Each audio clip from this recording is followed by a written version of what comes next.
Hello, everybody, and welcome back to the 49th chapter. Ooh, wow. of Brunkhollow. We've almost reached the big 5-0, and maybe we'll be back in Brunkhollow for the big 5-0. Ooh. Wow. But there's a little bit of business left tonight. We left off with Doxley and Illien about to give their report to the warden, turn in a few names, and we also left off with a little something happening in Storage 1, where the colloidal mithril is about to get a little zip. Storage 1 zap. Zop, yes. But before we dive into that, as always, where shall we start? Spring has sprung and Sunday has begun. Twitch.tv/tabletopnotch. You're here with us, and that's how we like it, to be with you. Thank you for everybody who's helped us fight Twain. There's Twain. gifting and bidding and subbing and talking to us, and we love to have you here. April subs brings May. Rubs. Tub rugs. No, not tub Like the rugs you put on the floor in front of the tub. Okay. Like a rub and tug. Yes.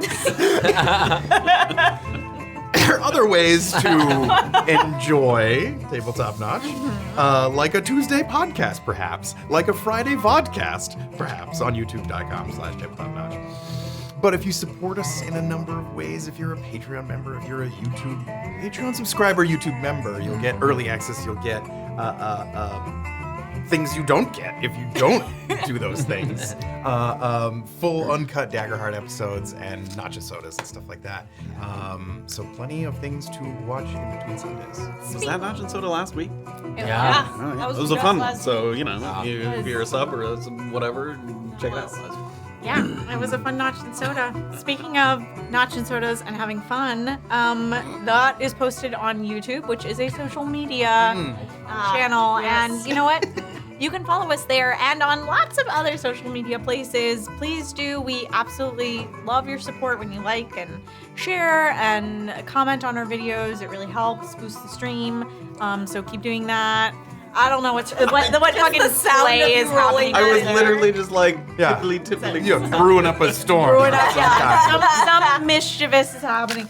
Anyway, also you can get some merch. We're working on our dice rollers. We're doing it. We got lots of fun merch for you. This holds an entire 22-ounce Chipotle soda. Chipotle burrito. So you know that's important. We really appreciate all the support, and you know, love ya. We're all gonna need a little support after tonight, and where we can all give it to each other is at discord.gg/tabletopnotch. Yeah, you're gonna want to be there because episode discussion, whatever happens in the next 3 hours, we're gonna be discussing. Things are gonna be crazy. Things blowing up. so. People handless. I don't know. So you'll be there to discuss it because it's gonna be spicy. It's gonna be spicy. I have no transition, but we did just drop the Hero Forge Clinker mini set on. That's pretty spicy. It is pretty spicy. Trying to give you like a No, layup. I got it. It was rebound. When we discussed making them, lots of them were still alive. But now, only a couple of them Oh are. wow. Oh no. 2. Yeah, could you? No, 3 of the 6. Oh wow. Yikes. Oh yeah, I forgot because you made Merwin, I made right? Merwin. Yeah, because he was. because I felt like it. So those are on the Patreon, and then on the next couple days we're gonna be doing another homebrew PDF. Thank you guys for supporting us there. Thank you for the podcast, people. You keep leaving comments about what you like about the very podcast and helpful. stuff. I promise I'm gonna figure my shit out someday, but it is very helpful. So thank you all for leaving replies and stuff like that. I think that's all except for thanking. We love seeing the Spotify notifications pop up between all the garbage emails we get on. Oh yeah. Trying to sell us shit. Really just trying to boost. Do you need an Instagram boost? Oh, yeah. Let us boost you. What you don't need to sell is a fun and easy and free Prime membership. Oh. Do that right now. So true. It's so fun. It's so easy. It's so free. You heard it here. Lowbrass Sky resubscribed. 22 Yes. subscribed for 68 Oh, so close. I can taste it. All right. Snodge did 25 bits, Golden Dagger did 510 bits, Dubaka did 500 bits, Going Forever resubscribed, Adustus Plays, hello, resubscribed, Golden Dagger resubscribed, Dave Leezy resubscribed, Bunch Man resubscribed, Told by a Small Bird, 6 bits, Reese resubscribed, Twitch Spark 69 bits. Wow. 68. Wow. Sarah Steven gave out a sub, Hopeful Optimus resubscribed, Toasted Valkyrie resubscribed, Neo McGam, 100 bits. These are some names I haven't seen before. Pocono Go, our amazing mod, resubscribed. Hello, thank you. Exponent Pi resubscribed. Realm gave out 2 community subs, and then Armor Crocodile gave out 5 community Whoa, subs. very Wow. nice. Thank you so much.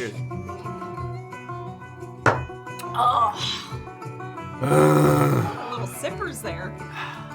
Was he What? shooting it? A little sipper, that's us. Little sippers. Always sip. Me and Talon. I always forget that's in the first episode. It is. The sipping it. Okay. I think that we have done the usual stuff, which means it's time to turn it over to Recap Man or our Recap Man, and then we will do the intro, and then we'll pick up literally seconds from where we left off before, and we will get our beaks wet with colloidal beethrol. Oh, let's go. Here we go.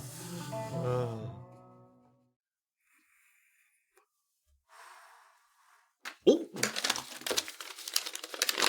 Previously, on Chapter 48, Crate Expectations. The Tyruns were transferred to the Shortwing Ward as a favor from Officer Pent, and while they weren't able to make contact with their cousin, they passed the time by passing notes back and forth with fellow Goreonan alum Myrtle Sweets. Meanwhile, TC used his newfound freedom to explore the storage cellars scattered throughout the prison, and after chatting with Byron Beck, a family friend from his Piranian past, he and Annabel hatched a plan to have her shipped off in the morning so she could be closer to the Mank. At daybreak, Doxley and Illien reported to the FCI offices, where the warden was eager to hear what they'd learned as part of their Red Team research. But unbeknownst to him, something shocking was about to take place beneath the Nightingale, for the others had located a panel protecting the colloidal mithril and were about to give it a grasping zap. How much damage would the Northern Ward sustain as a result of magnetically blowing out the walls? And how much damage would TC sustain as a result of physically taking a turbine to the face? Stick around and find out on Chapter 49 of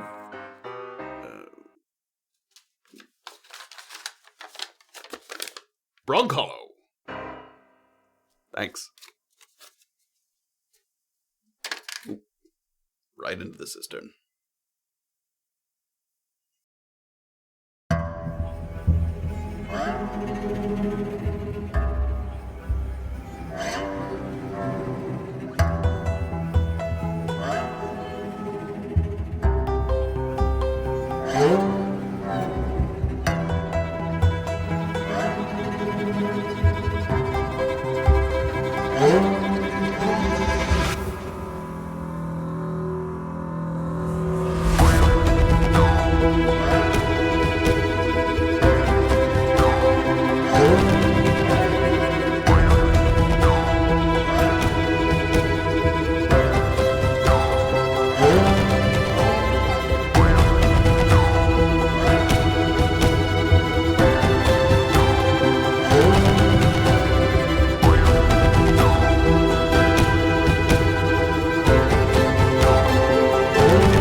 Alright, before we dive all the way in, we have a bit of inspiration. Yeah.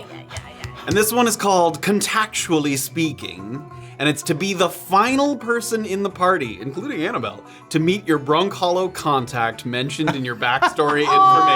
Wow. Byron Beck was your Brunkhollow contact. Everybody remember who your contacts were? We had Niall was yours, Morna was Josie. Kate was Daphne and the Merkel, so the last one to meet their official. Nice. And he was so nice. He was way too nice. He's the cutest little guy. I wanted him to not be as nice. Oh, he was so nice. Nice man. This will be useful for about 30 seconds.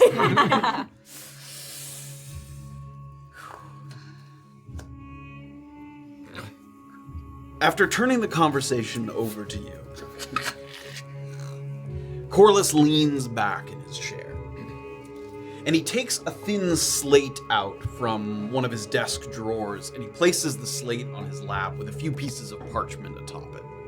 And though on the surface this is a rather innocuous gesture, you get the sense that it serves the dual purpose of both allowing him to sit back and relax in his chair, but also making it a little harder for you to get a peek at any notes that he might jot down while you give your report. It's sort of up at an angle, and it's not like so covert, but he just sort of makes it nice and easy, like he can just write without worrying that someone's gonna sort of get a peek at what he's jotting down. It's a tactic that you've seen Addie Frelick use with regularity back at the offices at Slim Harbor, when a dirty shipping manifest would come through and she needed to subtly circle which barrels needed to be set aside for further inspection. You'd go so far as to say that encapsulates the general feel of this meeting. A little covert, a little sizing each other up, and a little undercurrent of tension, like at any moment the City Watch could come pounding on the door to bust up the operation. Over the course of a quiet night at the Short Wing, you've had some time to get your ducks in a row regarding the specifics that you'll be offering up. You have no doubt that such information will be scrutinized, looked into, double-checked. With such a limited supply of officers, the warden isn't going to start carelessly making cuts. But you also have no doubt that your words carry weight, and that any names corroborating rumors that he might have already heard could find themselves quickly on the chopping block. After leaning back, he's got his papers in hand, folds his hands over the top. For how this goes, I'm fine with whatever makes sense in your head. Chronologically, from when you met them, by severity of their perceived offenses, or you can just hop around as it comes to your mind, huh? I'm here to listen. But I also may have some small questions from time to time.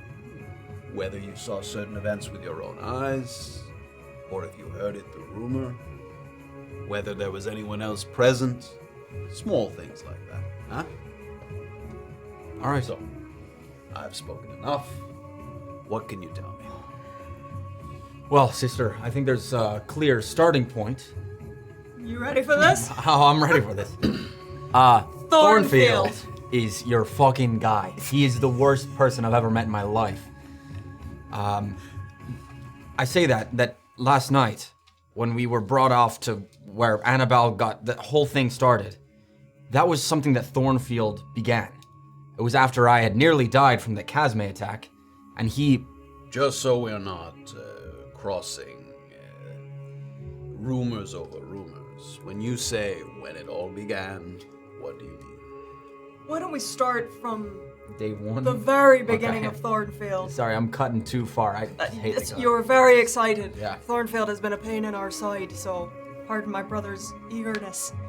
Well, the first day, I identified myself as a Tyrun, and within a few hours, I was escorted by Thornfield down into a storage basement for some of the cast-offs to try and have a go at me.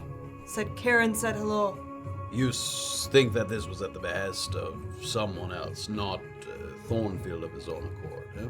Karen was the one who told Thornfield to fetch me, Yeah, who I understand is in the Eagle Ward, so he couldn't fetch me himself. I see. Please, continue. All right. Just sticking with the Thornfield for now? Or should we just go chronological from day to day? What are we doing? Whatever suits you. Okay. My play was to get in closer with the prisoners to see where they were perhaps getting information from or how they were getting things to and from each other. Immediately, Porfirio and Indira, who has now left our company, were the first that I kind of got chummy with. You may remember that boulette attack that was on that first day. I heard, yes. I was on the other side of the cave-in with Porfirio and Indira. And immediately, it may not surprise you, but all about escaping. They seem to have been working on trying to get out for a while. They seemed good friends with each other. That would not be unique to their situation, but please. And then I experienced a bit of blackmail from Porfirio. He tried to get me framed early on. And from what I understand, that seemed to be a staple of his. And whether that's for prisoners and for officers, he seemed to have dirt all throughout the prison. Which I know you can speak on a bit more. Sure. I want to go back to... I gotta go back to Thornfield. No, Sure. sorry. No. I like this back and forth that we've got, though. Let's see. Oh, right.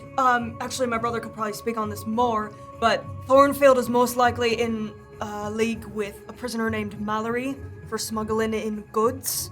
And the evidence that we have for that, we actually gathered while we were getting rid of those pesky little rats and one big-ass rat. Which is still the first day. Well, quite a first day it was. Yes, the problem with the gnaws has plagued us for some time. No pun intended. Yes.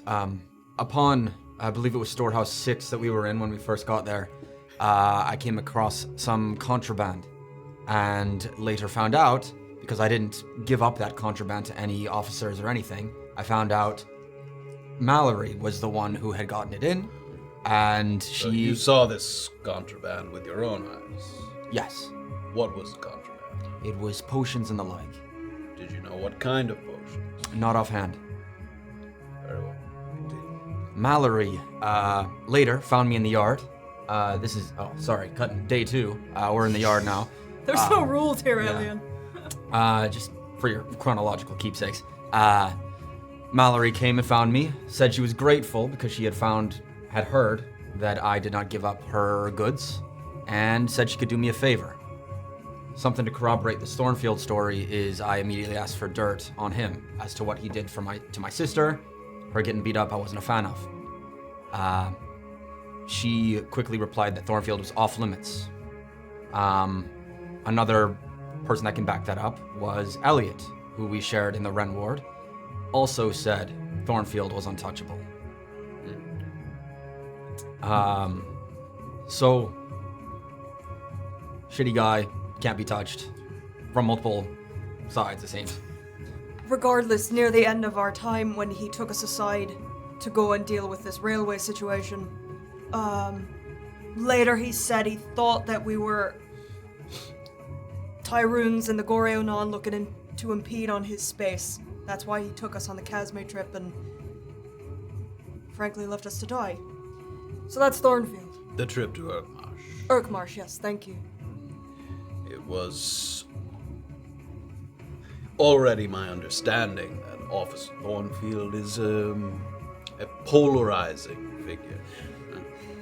There are those who value his willingness to do the dirty work that others will not, and some question his ability to work together as part of a team, which has kept him from rising further to positions of greater authority. Now, the final bit about Thornfield, unless I'm forgetting something you can remind me. Still on Thornfield. Just final little tidbit. Perhaps this will take a little longer than we thought. And he takes out a couple glasses. 3. I was gonna ask, but I didn't want to give the wrong impression, frankly. Brother? Yes, please. I'll take a couple if the warden will be so kind. Let's start with what? All right. Final bit on Thornfield is we may have bullied him a little bit on return because he gave us up to die. He told us he specifically rounded up our crew and the officers that went on because if they died, no one would have missed them. He was willing to get rid of prisoners and officers alike. I don't know if that's someone you'd want. Let's make a distinction here. He was trying to get rid of them, or he was given an assignment that was understaffed. He was given an assignment, and while I know I can't speak on officers, I don't know how many people were working on each ward, but earlier that day, I suffered a very, very big wound from the Casme, and I know there were other people willing to go, or that could have gone, but specifically chose us. I was not the best to go on that trip. All right. And finally, I firsthand witnessed him drinking what I can only assume is some kind of potion that made him vanish. In the middle of our fight, people dying all around us, and Is there anyone else who witnessed this? Yes, I did. as soon as it happened, I pointed it out. It didn't seem like Destiny believed me, though now rest her soul, and maybe TC, but there were goblins all around. Were there any officers not in the company of the red team that saw this? I don't believe so. It's okay. I just asked. So that's Thornfield, and I'd love to see him locked up for life, but I don't know what your procedures are. It's important to seem impartial, Illien. Sorry, I just hate the man. But Oh, we got next. Huh? I can hit you with a few bullet points. Thornfield's probably the one that we had the most hard evidence on, but a couple other names ring out. Officer Duffin, he... Angry little man. angry and also quite buffoonish, honestly. With his temperament and demeanor, it would not come to me as a surprise that he had found himself in trouble. Always a duck waiting to be downed. I got the impression he may have had a similar problem back in Paran before he was transferred. Well, fool him once, shame on him. Actually, no. Anyways, he has some sort of a letter that actually Porfirio somehow got a hold of and is holding over his head to get him to do stuff, but it's some sort of attempt to, wet his beak a little bit. And to your knowledge, has Officer Duffin provided Porfirio with any I don't know any hard... illegal substances? Oh, I don't have any things that I saw personally, but I wouldn't be surprised. Duffin merely said he was holding it over his head. You heard this from Duffin himself. Yes, that's how I didn't get my arse kicked when Thornfield escorted me down to the cast-offs. Duffin made my chains looser. Enough. Another bullet point, officer, as an Officer Strider. I don't have anything personal on him, but it is a name that came up amongst my time in the prison, and someone that maybe, if not, should be have anything done to him, have an extra eye on him, keep him under a closer chain. Officer Strider works in I believe, if I'm not mistaken. Possibly. That's But just a not name I heard. Regarding what moving product? Not that I know of, it's just a name that came up more than is the average officer. Strider, fine. This next officer, I actually want to start with a question for you. Officer Redford, who we only met briefly, are you familiar with how he lost his position creating rosters with Thackeray? That would be something I would have delegated to people below my command. I can look into it, but I don't know the specifics offhand. My only suspicion with how somebody like Marcel Rowe could have gotten away doing the jobs that he was doing. Thackeray's in charge of creating the rosters for those things, yeah? I understand that he has recently acquired that position by himself, yes. Understood. It sounded like at one point Redford was his partner in that, and That has a ring of truth to it. some unfortunate incident got Redford sort of reassigned, leaving Thackeray a solo command of the station. It's easier to accept bribes and do whatever you want when you don't have a partner looking over your shoulder. But no impression of Officer Redford that he was involved in something. Negative. No impression from Redford. Thackeray's just a theory. We never met the man. Mostly office administration. Wouldn't have been much occasion for you to meet the man. Perhaps Officer Welker happened by at some point. Anyone else? Well, officer-wise, I've got one, do you not? go for it. I'm Alright. thinking more on another prisoner situation and how that could loop back, but That's fine. I'm sure I don't have to remind you that I only care about prisoners so much as they lead me to corruption among my own. A prisoner who has a long sentence will do just about anything to occupy their time. I can see why, having spent only 2 days. The last person... It's not much, but Hammerdust is willing to take bribes. He didn't like what I had to offer. But... What did you offer him? Scraps. All I had on me. I don't know what that means. What is scraps? I had gotten some contraband in our efforts here. I'd gotten some Aether cigarettes. And who did you acquire this contraband? Mallory. Make a deception check. Oh, shit. Deception. 19. Mallory has her hands in a lot of places. She does. And sorry. I was gonna say, speaking off that, maybe that's what you're gonna say. A name Sammy seems to be a right-hand person of this Mallory. Could also be worth looking into. But no specific guard connections from Miss Sam. Seems to just be That's not when we met. yeah, someone that Mallory. No, we didn't meet her. Just someone that Mallory can get her hands in more and not more places through Sammy. It seems. It's always funny what rumors make their way to other people's ears, huh? True. Tyruns are pretty good at catching those rumors. Shane Goldleaf is another name. Came up. I don't know much about him. Maybe worth keeping extra lock and key on him. Then Elliot, as I brought up earlier, seemed to be wanting to begin his journey into smuggling. Maybe With someone in particular? no, he just had a bit more information on, why Thornfield couldn't be touched, or just seemed to want to begin to get his hands dirty. Might be worth looking into and who he's getting it dirty with. He could lead you to someone, an officer that's willing to take a bribe. And you didn't get whether it was Mallory or Sammy or someone else, any impression of who or how some of these goods were making their way into my prison? I do, actually. I believe that there were, in Storehouse 6, there was a way that I believe they were goblin foot tracks. Goblins. You saw them in Storage 6 or just the tracks? I did see one. You saw them with your own eyes? I did. And you didn't report this at the time? Nope. It's a serious offense to whoever may be involved.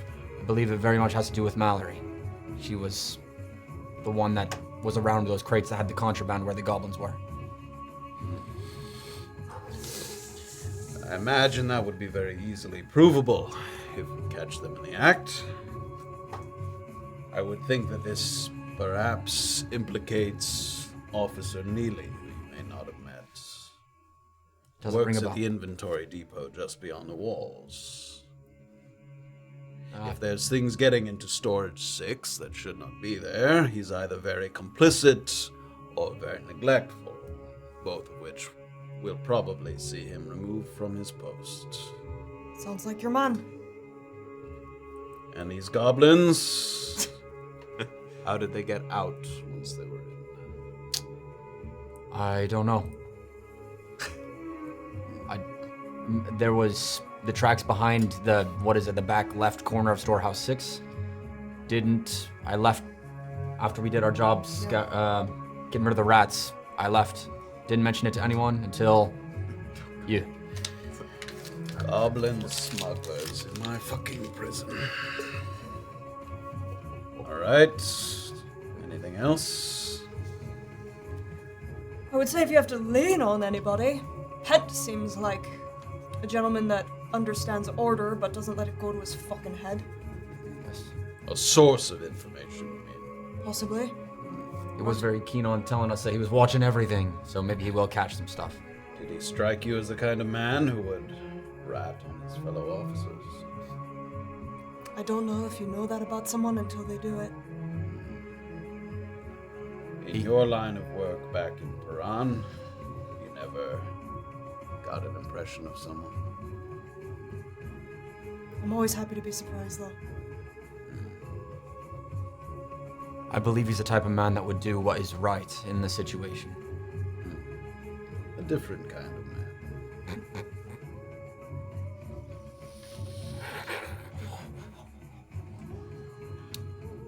I have a feeling you would have said something already, but in the interest of diligence, I must inquire, did you hear any rumblings or rumors regarding the escape or whereabouts of Marcel Rowe? Negative. No, actually. Nothing, no whispers. No one spoke his name. No, actually. Didn't come up once.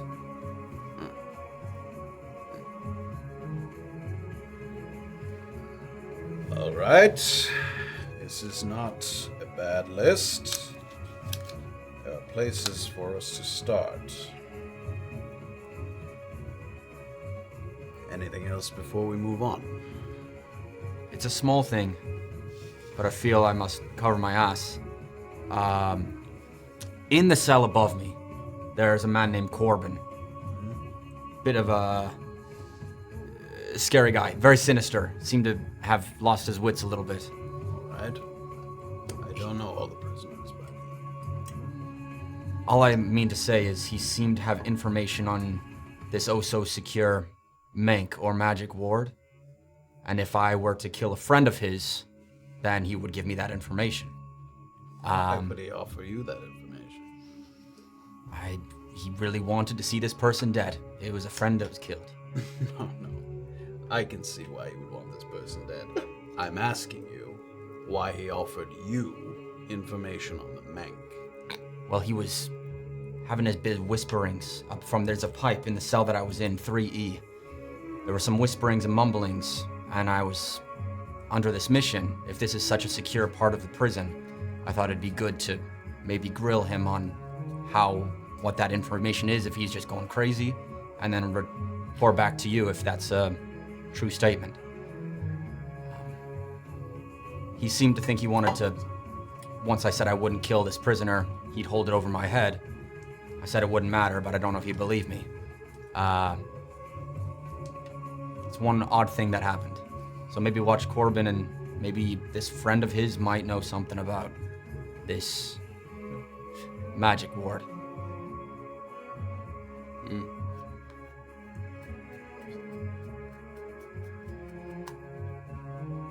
Corbin, you said.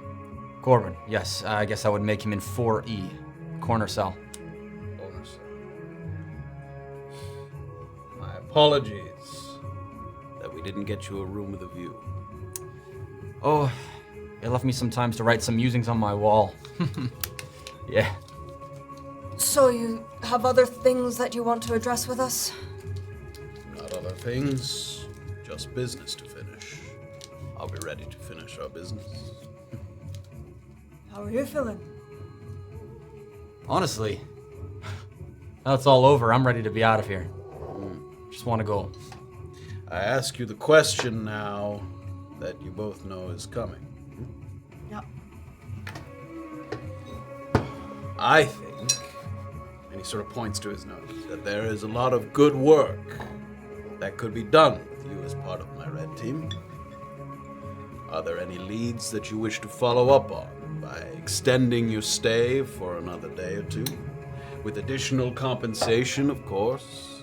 Perhaps some additional safety measures so you don't feel unsafe beyond the normal course of things. Absolutely not. I'm ready to leave. This was a fun experience for me, but I don't think I want to be here anymore. I think what my brother's trying to say in a less diplomatic approach is that we do have some other timely business waiting for us back in Brunkhollow that we need to see through. But we appreciate the invitation. Maybe in like a week or two. But actually, no, I'm not going to come back. I'm not going to. Not a vacation, is it? Probably not. But Oh. I think you'll find something else, Mr. Tyrun. I was going to say, if the pay is good enough and I could come back as an officer, that would be awesome. But it would be hard to explain, so I didn't bring it up. How much? Really? There's a guy named Crenshaw in Brunkhollow who sells these thumpers for 1,000 gold. If you give me 3,000 gold so I can get 3 of them, I would do the job. For how long would you stay? I didn't think you'd entertain this idea. Doing, Illien? I don't know. I just kind of said it offhand. Offered you 500 gold for 2 days. 3,000, 6 days. I kind of said it offhand. I don't know if I'm actually that interested. Never mind. I was kind of a joke. It'd be... No, I don't think I would come back to the prison. Sorry. All right. Why don't we move on? All right. That sounds good. Corliss leans forward. He returns his quill to the inkwell on his desk. He flips his notes upside down, perhaps intentionally, maybe just out of habit. Someone who deals with a lot of sensitive information might just sort of do that instinctually. He takes a little quiet moment to sort of think. Kind of nods as he does so. And then he produces a key from his pocket. He reaches in, takes a key out. Smaller than the one that he used to unshackle your handcuffs and your leg irons. And with it, he leans over and he opens a cabinet that's off to his right there. Sort of opens with 2 doors. And he takes out a small assortment of objects. First, he takes out, very carefully, a large brass balance, which he places on his desk. Sick. And then he carefully adjusts the chains that were a little bit tangled up there so that the 2 trays hang very level, perpendicular to the table.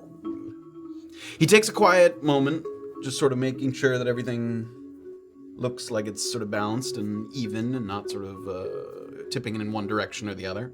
And he next retrieves a series of cylindrical weights with measurements that have been engraved into the metal. 1/8 of a pound, 1/4 pound, 1/2 pound, 1 pound, so on, so on, so on. And finally, he brings out a small wooden box and he removes the lid of the small wooden box. So inside you can see some kind of official looking stamp or seal. It's like a little sort of handle with a little flat end on one. So like a stamp or seal. And you've seen some things that are similar to that before. Why don't we get the money out of the way first, huh? Would you prefer to be paid in ingots or coin? If you favor bars, I have the scale for you to verify. Standard 50 per pound conversion. The ingots are 5 pounds, so 250 gold per bar. I am prepared to pay you each the full 500 that was promised, plus an additional 150 each for standing tall when the fort was having a couple of its bad days. However, the additional 150 will be sent in a package to Brunkhollow, where you can pick it up under your name at the courier office, Navos C&C, in 2 days' time. Think of this as added incentive.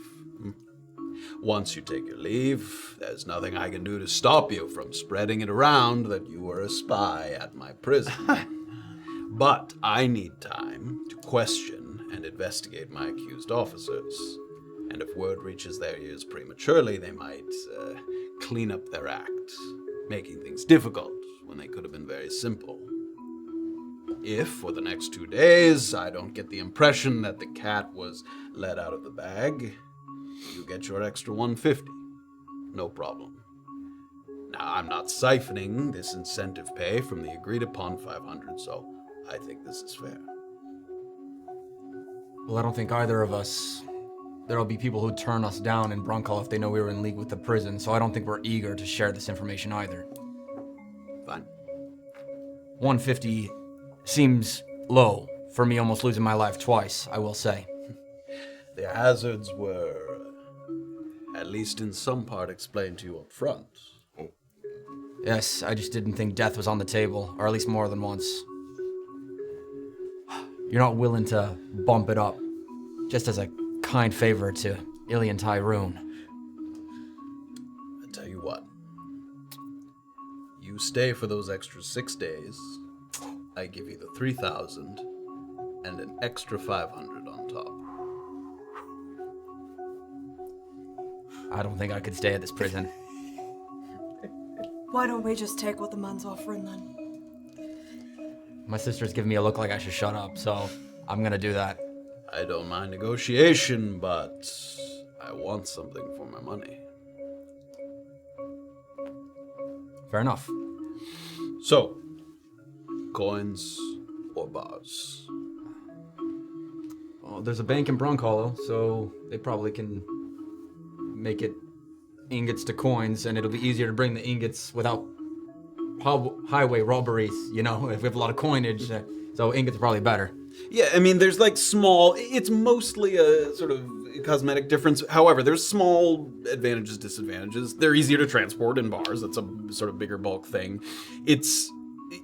A lot of places that are sort of smaller that trade in goods won't necessarily accept bars. They wouldn't, so you need to like go to a bank or something and transfer it. However, places that would accept bars, places that sell more expensive items, like perhaps an armory that sells really fancy things, they might, if they trade in bars, not always, but you might sometimes receive a small discount. If they know that you're someone who trades in bars, that means you're someone who trades in higher priced items more frequently. Like random people don't carry around bars, they carry around coins. So they might want to incentivize someone like that to repeat business. Yes, so that's a small thing that, is not everywhere, but sometimes you see that they see someone with bars and they know that's someone, that's someone they want to keep trading. Spitting bars. Do you have a preference? I might take bars. I'll follow suit. 2 5-pound bars each makes 500. The rest will be sent in coin, the 150, to Narvosinsi. Is putting it under your name okay? Or should I put it under something else? I'm fine with my name. Sure. Can't see why that'd be a problem. Very well.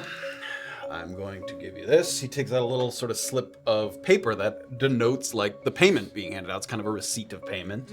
He hands it over. If you would sign that while I weigh your gold. And he takes out some of these gold bars that he slides onto the panels and slowly, one at a time, puts these sort of 1 pound weights up onto the thing where it slowly levels out. There's no turn the paper over, some small writings like signature, you now are in the prison for life. The backside is blank. Okay, cool, I got it. All right, We'll go reverse guard. You stay. You're under arrest. Yeah, done. Okay, cool. Sign. You sign it, he's like, he disappears and the paper goes up in smoke. The walls of the office fall down and there are bars. Oh, God. Yeah, Doxley just makes an X. Actually, Ken, really quickly, you said he walked in with his, brown cloak, draped over his arm, yeah. Does this cloak look similar to a cloak I saw someone wearing while they were walking with Micah to Detention Pass on our first day here? It is impossible to tell. It is a literally brown wool cloak with no adornments at all. Okay. But You've seen a dozen people with cloaks okay. extremely similar or slightly different. Got it. Okay. It's the common cloak. I mean, it's just intentionally nondescript. Like, he wears that Okay. cloak when he goes, if he needs to travel somewhere. So, yes, there's literally no identifying. You did also say that person, I saw their fingies, and they were wearing ringies on their fingies. He wears no jewelry. He wears no jewelry. No ringies on the fingers. Tan lines. Yeah, is he taking his wedding Yeah, is there ring a off? wedding tan? There is his When skin is Corliss pretty is stepping out on is his pretty leg. leathered from being out in the sun, Okay. and there's no indication of jewelry that's been removed at all. ringy. Yeah. Oh, Finger no ringies. finger Okay, ringy. cool. Nice Got try it. again. So he counts out the 2 bars. So you each receive 2 bars that are they're 5-pound gold bars, which are worth $250 a piece. Okay. 1 bars worth $250 apiece. Okay. So yeah, most big merchant places will accept bars, but if you need to buy something from someone smaller, you might just need to make sure it's exchanged for coin. Now, have you seen one of these before? He points to the little sort of small box with the seal or stamp inside. Now, this is no ordinary stamp or seal. Now, where one would normally use a kind of ink or melted wax, we have here, and in the box, he takes out like a little, it looks kind of like a petri dish, like it's a very flat kind of dish that has like some kind of very viscous, like waxy substance inside it there. We have in here a very special resin that is mixed with a minor adhesive and powdered gemstones. Now on the outside, They give these to public figures of significance. Heads of government, religious leaders, military commanders, that kind of thing. Now, for each person, the exact makeup and ratio of powdered gemstones is different. You might have a little amethyst, a little ruby, a little emerald, always a little different. It isn't to be used for any common piece of correspondence because it is expensive to utilize. But it does provide improved defense against forgeries, as you can imagine. Now, I don't see my officers in the Downwield giving you too much trouble, but I'm going to use it here for the other item that I promised you, which is permits. Now, this permit, I took the liberty of pre-writing these permits that grant you limited license to use low security points of access owned by Fort Contrition. It won't get you into mining sites or major operations, obviously, but bridges, tunnels, patrolled areas, it should help you avoid hassle. Fantastic. Now, this is also not a gala invitation. There are no +1s, there are no tag-alongs. 2 permits, 2 people permitted. Simple as that. If you travel with a group, my patrol officers have no obligation to let them pass along with you. You understand? Yes. Understood. Good. I'm going to put my signature on these. You're going to put your signature on them. And then I'm going to apply the stamp.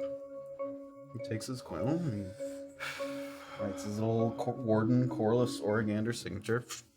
Hands that one to Doxley. And has your name printed next to where the line we're supposed to sign. And then he writes his name on the other one. Gives it to Wow, don't lose it. Fantastic. I guess we didn't talk about that because TC was already off being an officer, but I don't suppose he'll get one as well. We have been out adventuring together. So, I don't know. Would he get one? Mr. Welker will receive one as well, yes. Fantastic. Great. All right. So, after those are signed, he takes the little kit there. He sort of carefully takes the lid off of that resin, takes the little stamp, sort of seal, presses it very hard into the little dish there, takes it out. And before he even applies it to the papers, he covers it back up. It does seem to be like when it's exposed to air, it starts to like harden and congeal. So it immediately closes that, takes Doxley's permit first and presses it down, holds it there for a moment. It back up, slides it back across. And there's a little kind of vague symbol of like a fort. There's like a wall with 2 sort of turrets on either side. So it has like a Fort Contrition seal, kind of. Very cute. And the next thing he takes Illien's. Once again. What gemstones is it? Is it like diamondy? It's a mix of several gemstones. So you see multiple colors. That's the whole point, is like each person has a different like ratio of gemstones, so that later on someone could very carefully sort of examine it and see maybe who that was supposed to belong to. Got it. And sorry, this is the Warden seal or the Fort Contrition seal? That is one and the same. Okay. Okay. So, but it's not like, the Fort Contrition has like, they're the diamond people, and the church has the root. No, they're all mixtures. Okay. No one has like a pure thing. That's the idea, because that would be easier to fake if you just mixed it all together. So the ratio of gemstones is what kind of gives it its unique signature. Yeah. So yeah, it's a mixture of colors. Cool. Would there be people then that are like studied in it that would be the people who know how to? Yes, there's probably people who, at a quick glance, could at least be like, that looks about right, but not be a positive. And then there's some people who, yes, with like a little with a little magnifying glass, would like very carefully study it. If it was in question as to whether it was a forgery, they could inspect. But those people are probably pretty rare too. There's yes, like there's people probably maybe not in a lot Piran, of a couple, yeah. probably nobody in Brunkhollow. Yeah, you don't know, but yes, those people are also. That's an esteemed position to be someone who knows those things. I bet I can figure it out. I can knock it down. Looks blue and red now. Yeah. 50-50. Yeah. So he slides those back over. Little sparkling papers there. Oh, I think I have those. Whoa. Sparkles? I want a sparkly Sparkles? paper. They're not sparkling. Don. But they are Fort Contrition permits. Matt, and you said he pulled it out of like a little box? Yeah, like a wooden box. He took a box out of the cabinet and then took the seal out of that. Interesting. For contrition permit. This permit bears the signature and seal of Warden Corliss Origander, as well as the signature of the person it was awarded to. By presenting this permit to a ranking officer of Fort Contrition, you may be granted access to low security points of passage, bridges, tunnels, patrolled areas. The permit contains a disclaimer at the bottom describing a right to refuse passage in the event of emergency or justifiable suspicion of harmful intent. Oh my So if you look like you're there to Fuck shit up. they reserve the right to tell you no. Okay. Why don't you just give me mine now? Just because you're just getting them out. You Oh, know. there's one in there. Okay, good. Seems optimistic. Over there. One at a time, after he's delicately pressed the seal onto the permits with the distinctive resin. Even in the low light of the office, there's kind of a glimmer that sets it apart from the usual substances that you see on registered correspondence, because you've seen stamps and regular wax seals before, but it's very clear that it has kind of a very distinct, unique sort of look to it. Your gold has been counted, your papers have been filed, and your signatures have been recorded. And with that, you think it's just about time to walk away. He's sort of sitting there across from him, and you can see he starts to put a couple things away. He's kind of wrapping up, sort of feeling like the business is beginning to finish. A couple times while you were talking, he had kind of looked off in the direction of the door, just the door to the FCI offices, because he was under the impression that perhaps during this meeting, maybe someone would have fetched Officer Welker at this point. Yes, that he didn't know for sure if someone would be joining him or if that you'd sort of doing it on your own. So as he's sort of finishing up, puts a couple things kind of back in the drawers.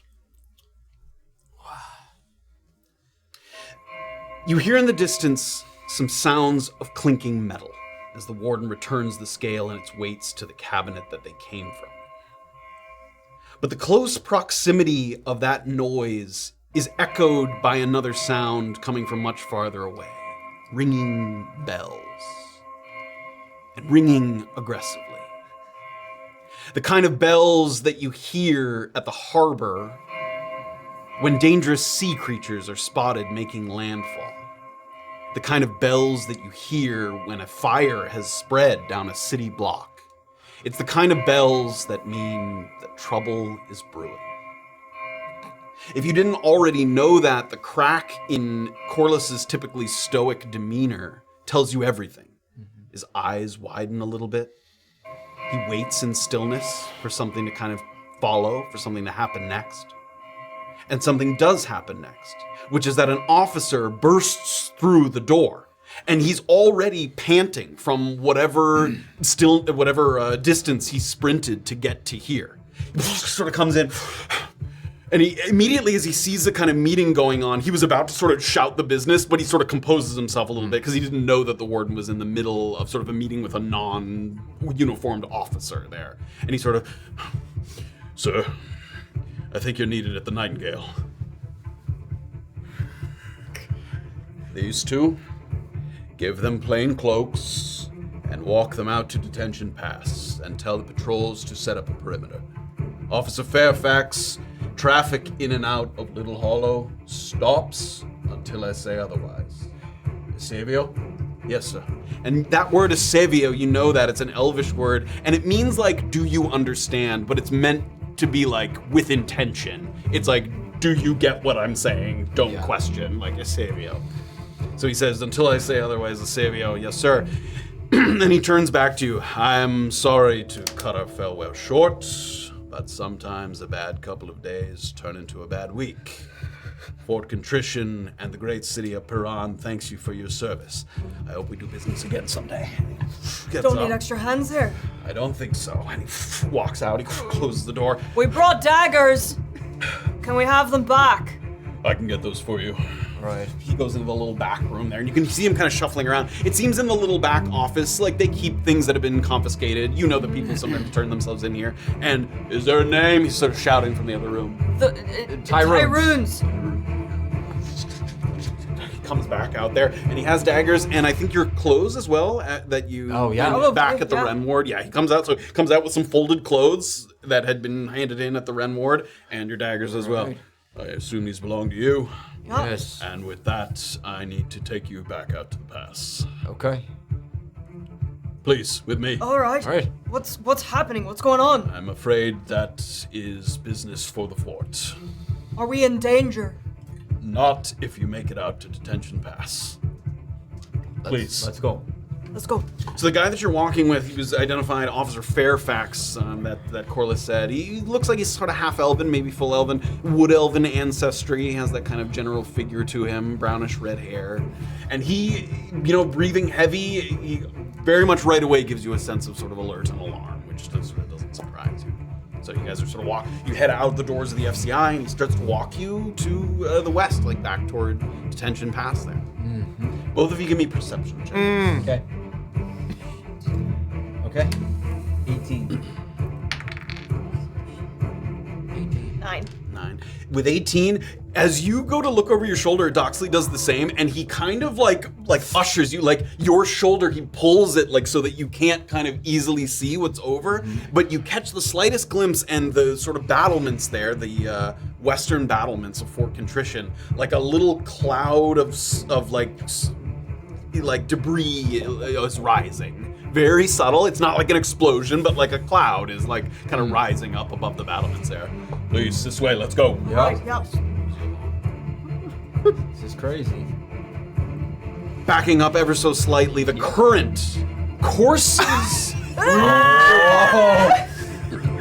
but only for a moment. Yet the way your muscles immediately seize and contract makes you feel like you're about to fold in upon yourself like a dying star. Aberrant arcs of scintillating light crisscross over your chest and arms, and your throat feels like you tried to swallow a loaf of bread that's burnt to a crisp without water nor wine to wash it down. To avoid having your hand and forearm involuntarily clench in a way that pulls it out of the flume with the colloidal mithril running through it, thus receiving the shock without the desired backlash. You're forced to lean in toward the wall and brace your elbow against the frame, which causes the bone to vibrate against the ceramic, and it sends waves of like numbing pins and needles up and down, shooting through the entire limb. And because your vision has become somewhat unfocused, you're relying on Annabel to determine if this harebrained scheme produces the intended effect. But before she can either confirm or deny, the rotary wheel creaks and contorts at an upward angle, despite being affixed to a 2-inch thick, solid steel axle. Oh my god. You've spoken to the metal in a language that it understands, and now it offers its ferocious retort. Now, before we continue, I need you to do your damage for shocking grasp. So go ahead and deal that damage. 2d8 Sorry, lightning 2d8. damage. Yep. Okay. 11. Okay. Can I, as that happens, as soon as I see, can I yell duck as soon as I finish the spell? You can see it starting to bend. Yes. Can I uncanny dodge it and still? Because there was no attack roll, because we said you Right. let yourself get shocked, you can't uncanny dodge a non-attack roll. Yeah, that makes sense. As if you were residing on an island where a once dormant volcano was threatening to erupt. A deep, disruptive tremble rattles you to your core. The walls crack and clouds of dust pour forth into this compact cellar, filling the air with particle debris. And the cogwheel dislodges in a wide sweeping arc away from the now charged solution that's still shimmering there in the sluice. I need you to give me both dexterity saving throws, and TC I need you to make yours with disadvantage because you're so close to it. Can I try to One like, avenue. yank him back to help? He's just too close. His arm's in it. In it. Dexterity, disadvantage. Oh my god. Okay. Go ahead. It's a nat one. That will fail. 16. That will fail. Okay. It was 18. Oh my gosh. You both. Oh no. Yep. You both take 11 bludgeoning damage as Oh my the part of the cogwheel comes flying out of the inner mechanism of the wall here. and it takes only seconds for the cracking edifice and groaning metal innards to be joined by the distant sounds of screams and panicked shouting. Those in and around the Nightingale are trying to decide whether they should run or ready themselves for an attack. You can hear bells ringing out from the rooftops of other wards, raising the alarm for an impending potential catastrophe. And with ears ringing and hearts racing, you look to each other, or where you know each other are because you are invisible, and you wonder what bedlam you have brought upon this place. So you're in the basement here, the whole room is like shaking, and there's clouds of dust forming because the cracking of those stone walls is sort of... I'm gonna keep As holding. you look around, you can see when the other people kind of rotate, there's like a little swirl of dust, so you can even kind of see where the other person is. I haven't drank it yet. Oh, Can I sorry, drink- yes, you drink can, it? yes. And Can I want to. Can I drink Yeah. it? And can I hold on to his hand and You may. say, You know the way. yes, fucking don't hold on to me, and I'm gonna Lead the way. run out Okay. of the. Great. So you take the potion of invisibility, so you have that. Your hour starts now, and TC, you're just like over half an hour. Yeah, you're about halfway through here. And you start to run out. As you return to the surface, your experience tells you, just from sort of habit and being out in the world, your experience tells you to open the door very slowly, cautiously, inconspicuously, but you quickly find that it wouldn't matter if you kicked it down and tossed it through the air like a frisbee, because the entire yard, all eyes are elsewhere, and the yard has taken a very chaotic turn. There's been a dramatic shift from the calm morning routine that TC stood amongst just moments ago while he bided his time waiting to slip into storage 1. The green and gray uniformed officers are sprinting in all directions. Some are going to the Nightingale, some are coming away from it, some are seemingly running in circles while blowing their signal whistles in a kind of chicken with its head cut off kind of way because they've never trained for this. Yeah. It's not yet as dense as it was in the cellar, but a cloud of stone debris and dust is expanding quickly from the base of the ward, indicating a very severely compromised foundation that is only getting worse. Oh no. On the nearest portion of the battlements, about a dozen officers have lined up with crossbows at the ready, knowing that havoc like this can create opportunities for escape. They're just making sure that nobody kind of makes a run for it during the chaos of the situation.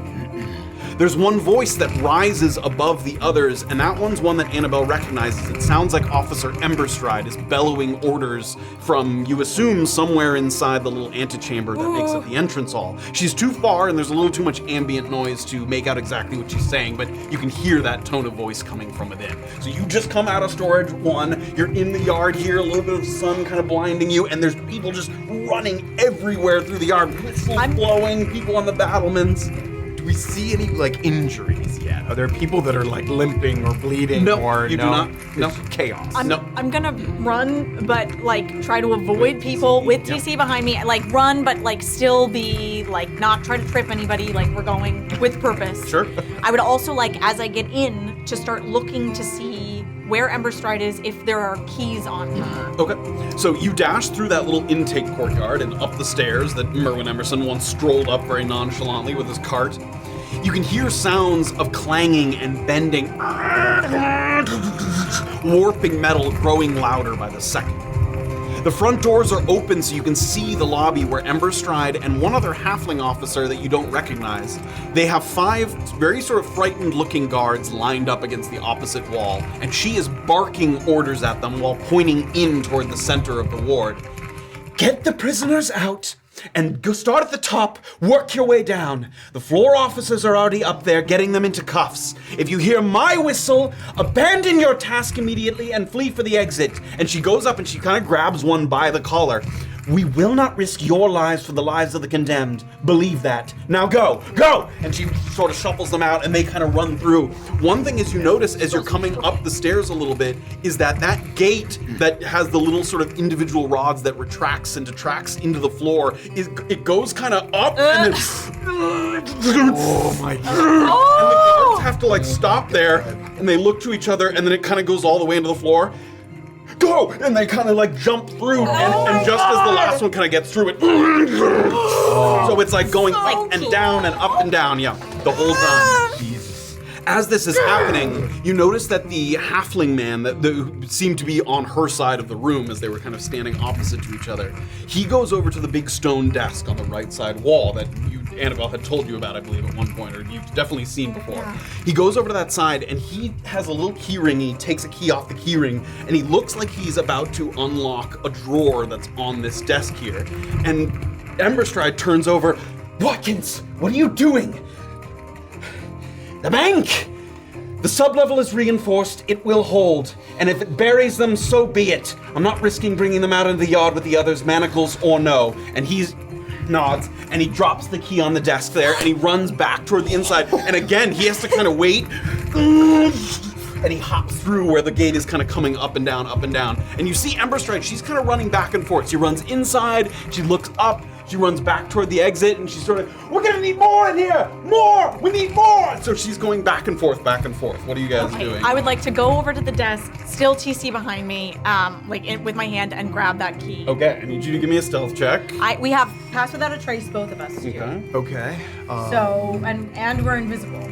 Yep. So it's more about the disappearing of the key. It's not about like them seeing you, because you're about to open a drawer and use the key. So. Okay. And she's running back and forth. Okay. Yeah. You're trying. Yep. If Annabelle's the one grabbing it. Okay, so that's 18 plus 6, which is 24. 24. Okay, great. As she's running back and forth, you wait for her to move one time, and you snatch the key, and then. Let's go! Take a look at what's in The drawer there. slides open. You take a look inside. Inside the drawer here, there is a little array of keys, and there's keys of 2 different types. Okay. Some of them are a little more standard in shape, though the bit on the end kind of has a unique design. And then there are others that are a little closer to those engraved rods that you've seen used. It looks like they're smaller than the ones that you put in the wall to bring the gates down. They look a little bit like they might fit into some kind of device. The keys look like they're for the cell I see. But the rods might be for... Are the rods different? Are there just multiple copies of rods? At a quick glance, they look pretty similar. Okay. Like they're like sort of a standard device. Invisibility, if we were to You pick these take up it, and it's put carried, them it's hidden, like in a...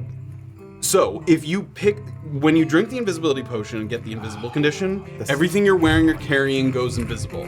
If you were to pick something up, it's non-invisible. However, if something small that you put like under a shirt or a cloak, that would disappear. Okay. But if you just held it, it would look like it was floating. It's mainly just about like a bigger object. You couldn't like cover a bigger object and then just carry But it. we could each like 1 or 2 of these each. Yes, And easily. like put them in a pocket or bag. Yes, That's so what I'm I'm gonna gonna take do. 2. Oh, You may I will sort of do the same. Scoop up as many as you can, sort of divide them amongst yourselves and slide them into whatever kind of open pockets you have there. I'll take his hand and then literally fucking booking it. We are going. So you take a couple steps forward. You have to pause at 1 second as Emberstrike kind of runs back in and goes back outside. And now the gate. Okay. So you guys are gonna have to time your jumps here to sort of get your way in. Yeah. Both of you give me acrobatics checks. Acrobatics, huh? 16? Oh god, it's only a 9. A 9. You both leap, and Annabel, your back leg gets cut on the little bar that's coming back up. You take a little bit of piercing damage. Okay. You take 3 piercing damage, and a little streak of blood spreads across the floor there. As you go through. Okay, I'm going. I'm Great. going. I would literally no time. I don't want anybody to notice. Just go quick. Okay, you continue forward. You move into the interior hallways where the shouting and the rattling of the cell doors is ever present. You feel blessed that Annabel has been here before, because trying to navigate these narrow corridors and find the area that you're looking for with the guards constantly running would be very, very difficult. You flatten yourself every time kind of someone goes by. And then continue onward. As much as we can, still grabbing at Yeah, least a piece yeah, of clothing yeah. or an Sure. arm, like to Yeah. keep your track of You each come up to the archway that precedes the staircase leading down into the Mank. And unsurprisingly, the 2 guards that were once sitting there have vacated their posts. They're not-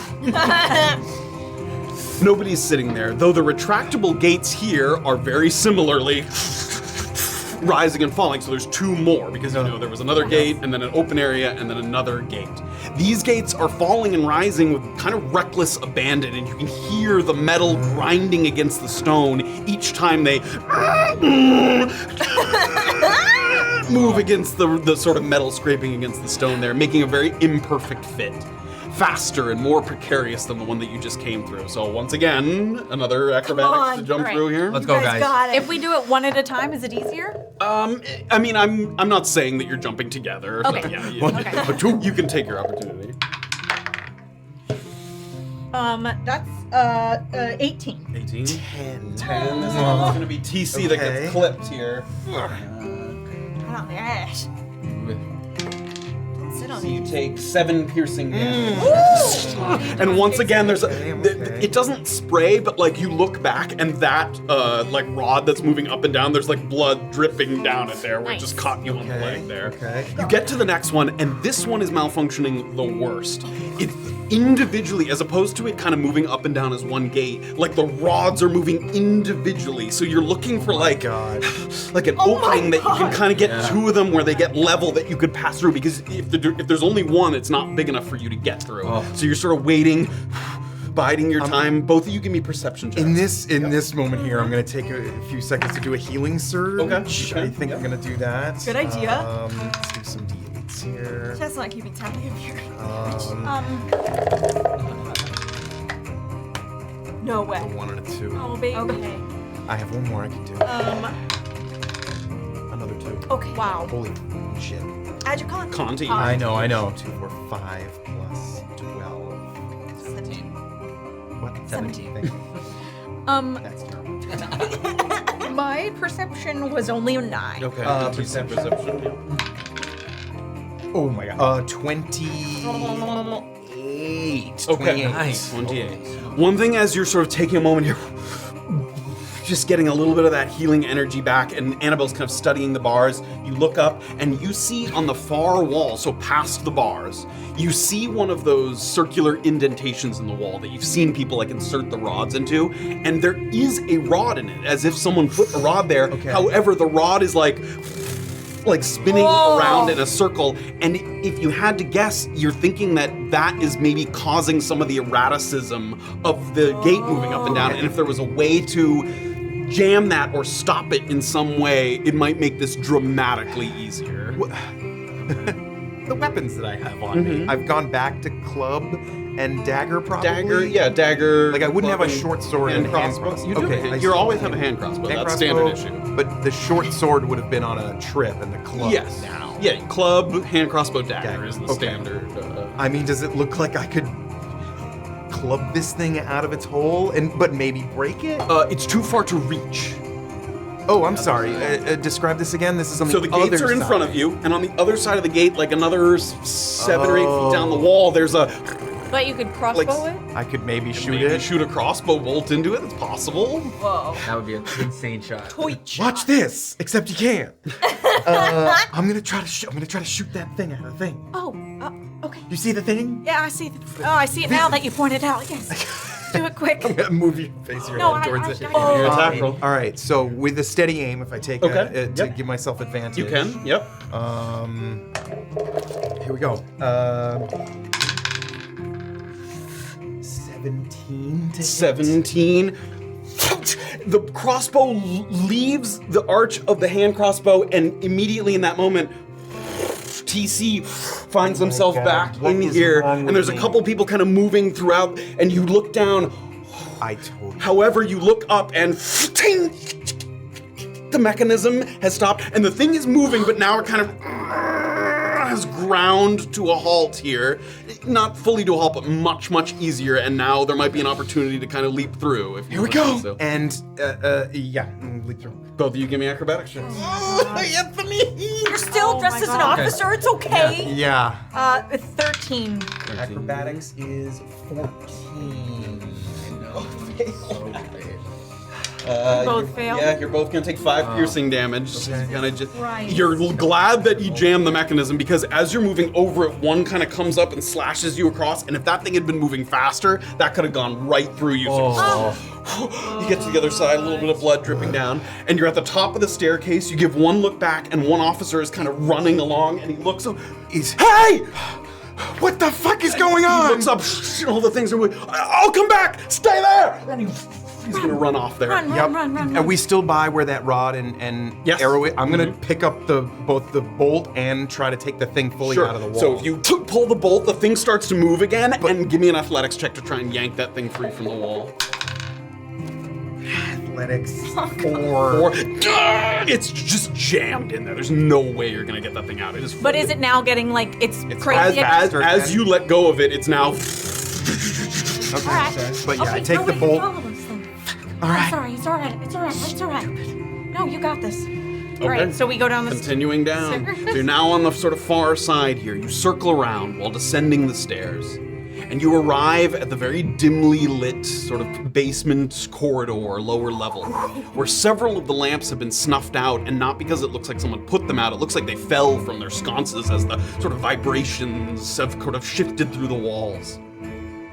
Emberstride wasn't completely incorrect about the infrastructure, it seems, for the dust isn't quite as thick down here, and the cell doors, even though they are metal, have held strong. A few of them are like warped ever so slightly, where the sort of magnetic force pushed them off their hinges a little bit, but they've bent and not broken. None of them are kind of blown off. It's very strange for Annabel, who was last here outside of her physical form. It suddenly feels like the gravity is holding you down, very heavy. The air is kind of sharp and stale, where it felt kind of sort of almost mystical before, a little sort of easy. Yeah. It's very strangely unfamiliar for a place that you've already seen before. But that lack of familiarity is curtailed when a second later you feel a kind of intrusive presence in your mind. Something you felt before. Something dark but also melodic. Like a captain singing in his final moments before the ship is swallowed up by a tempestuous sea. It's you. Me first! Me first! Yes. I don't want to be here anymore! Yes. Me first! I am coming. And you're not seeing anything, you're just hearing that, so you're listening to Annabel, like, respond to nothing currently. I want to go to the cell with the keys. Okay. And try. Like, are you still close to me? Am I? Oh yeah, I'm still Like, holding okay. keys. Sure, I'm yeah, still you lead holding him over to the corner there.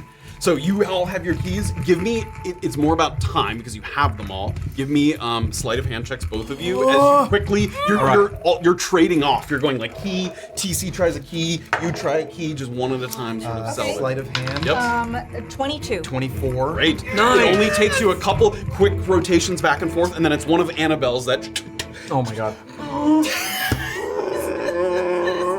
opens up, and you look inside, and almost in an identical position as she kind of was before, with the mittens sort of overlaid on her hands, and the big sort of metal circular contraption preventing her from sort of speaking. You can see her cracked lips over the sort of top and bottom of the metal band. Wait. What? Is this the first? What about Avig? What about Haskell? Then go to the other cells. I will get her. Ask her about the statue. She will help us. She will. Please, will you promise to aid us in escaping? I need to get out of here. Me first. Yes, my lady. Please, will you promise to aid us? Yes. All right. And I will go and try to undo her. Go, TC. Go to the other cells and So let them. as you open walk up to her, you can see on the back of her sort of mouth device and on the mittens is the shape of the second kind of key, the little bit of rods. So I'm gonna have you roll, but if TC leaves, he's got half of those. So can I'm we staying switch with so her, I yeah. take all of? I mean, you can do whatever you need. Go and take the Go in and unlock the other cells. This is All right, about fine, fuck speed. it. Let's do it. All right, I'll do it. Give me a sleight of hand checks, let's both go. of you again, to sort of more time than actual difficulty. 26. Nice. That's only a 10. Okay, still pretty good overall. So try a couple of these rods, and they're a little finickier than keys because they're just kind of a hexagonal shape, so you have to kind of fit them in the right way. But finally, the mouthpiece. And as it removes from her mouth, you can see like the drool and the spittle sort of falling off. And at the same time, TC gets to the mittens and they fall apart in like two pieces, and they then sort of clang onto the floor there. And with her bindings undone, the demi-hag rises with difficulty, and you can see the madness in her eyes. The madness of one who may have truly believed for a time that she would never be free again. She's trembling with rage, with excitement, with sorrow, feeling her connection to the weave return in force. As you can see her kind of like you've done to sort of work your incantations, just feeling that at her fingertips again, something that was taken from her, moving her lips, running her tongue over the tops and bottoms of her cracked lips. You can see that she touches her lips, horrified a little bit at the state of their deterioration, the way they're kind of blistered and cut and split open. And her hand tightens into a fist, where a very spectral-looking shiv starts to materialize between her clenched fingers. And it never becomes fully solid. It's kind of like when you stepped outside of yourself in the storage room and everyone looked like they were kind of paintings that had been sort of bleeding into the background. That's what the knife looks like in her hand, even though she herself looks fully solid. The dagger is very vague, it's indistinct, but it's enough to make you flinch when she lunges forward with an overhand stabbing grip, and you instinctively recoil, but the blade of the shiv vanishes mid-air, right in front of you. And as if she's lacerating a tapestry from top to bottom, she pulls at the handle with both hands, and a shimmering little vertical breach appears in the air between you. As she cuts, it seems to be draining from her what little vitality she has left. She ages 5-10 years in an instant, and the breath that leaves her lungs comes with an audible, weakened sort of wheeze. It's time for us to go now. My lady, let us get the others. At least. I cannot take you with me. There were promises. Promises that I made from before I was imprisoned. Promises made from before I came here. Promises made from before I was even born. I must pursue these promises first. My lady, tell us where to meet you. Can we please meet you at the fourth statue? Come and find me, and such promises will have been seen to by then. But not to worry, I will not leave you without a token of remembrance. And she takes your chin kind of in her hand there. And she puts her crusted lips up to the side of your ear, and you can feel she's sort of like grinding them back and forth, and it feels like someone pouring sand into your ear there. She whispers an incantation in a language you don't understand. And you find yourself with a sort of weight upon you, and you feel the hag's presence now in your mind in addition to in your sight. And you are afflicted with a curse known as Touch of Nightmares. Hell yeah. The curse that she gives you, when you're afflicted with this curse, any hags within 1,000 feet of you are aware of your presence. In addition, you can cast the spell Phantasmal Killer at a 4th level without expending a spell slot. When you cast the spell using this trait, you make a saving throw intelligence where the DC is 15 minus your total levels in spellcaster classes. So for you it would be 14 because you only have 1 level in wizard currently. On a failed save, the spell dissipates with no effect, and you can only use it once per day. So it gives you a chance to cast a very high level spell, but it can fail, but the more wizard levels you gain, the more mastery of the weave you have, the better chance you have of being able to use it effectively. But it always comes with the caveat of hags sort of being aware of your presence, because it sort of just put something dark, something sinister in the back of your mind. So after she sort of touches her lips to the side of your ear, she backs up and you feel that kind of energy within you there. Before I go, I will suffer none to remain in this place. Not friend, not enemy. Nobody wants to be here anymore. We can get them out. And how can you help us? She takes that spectral dagger one more time and she rips open several more breaches. So now there's 1, 2, 3, 4, and she rips open a total of 8 breaches that are sort of weaving their way through the air in front of you. And each time she does it, she ages further and further, so that by the time she's done with the last one, her sort of skin is drooping and frail, and one of her eyes is sort of unfocused a little bit there. After doing so, she raises her hands once more, and she pulls her fingers together, all of the other remaining cells, all the doors open up. And with a kind of tugging motion, she pulls one time, and from one of the other cells, a body comes flying out and goes into one of the tears, and the breach disappears. I need you to give me both perception checks. 17. 14. Annabel, you see an emaciated tiefling man, plum-colored skin, someone that you saw before the last time you were in here. That person, as they were sort of flying through the air, you follow them into the breach that's in the air, and you were also able to see with what little bit of tear is opening. Okay. You see a steep cliffside with a flat plateau atop it that looks like it has some kind of nest or roost for a large creature, presumably a griffin of some kind. Perfect.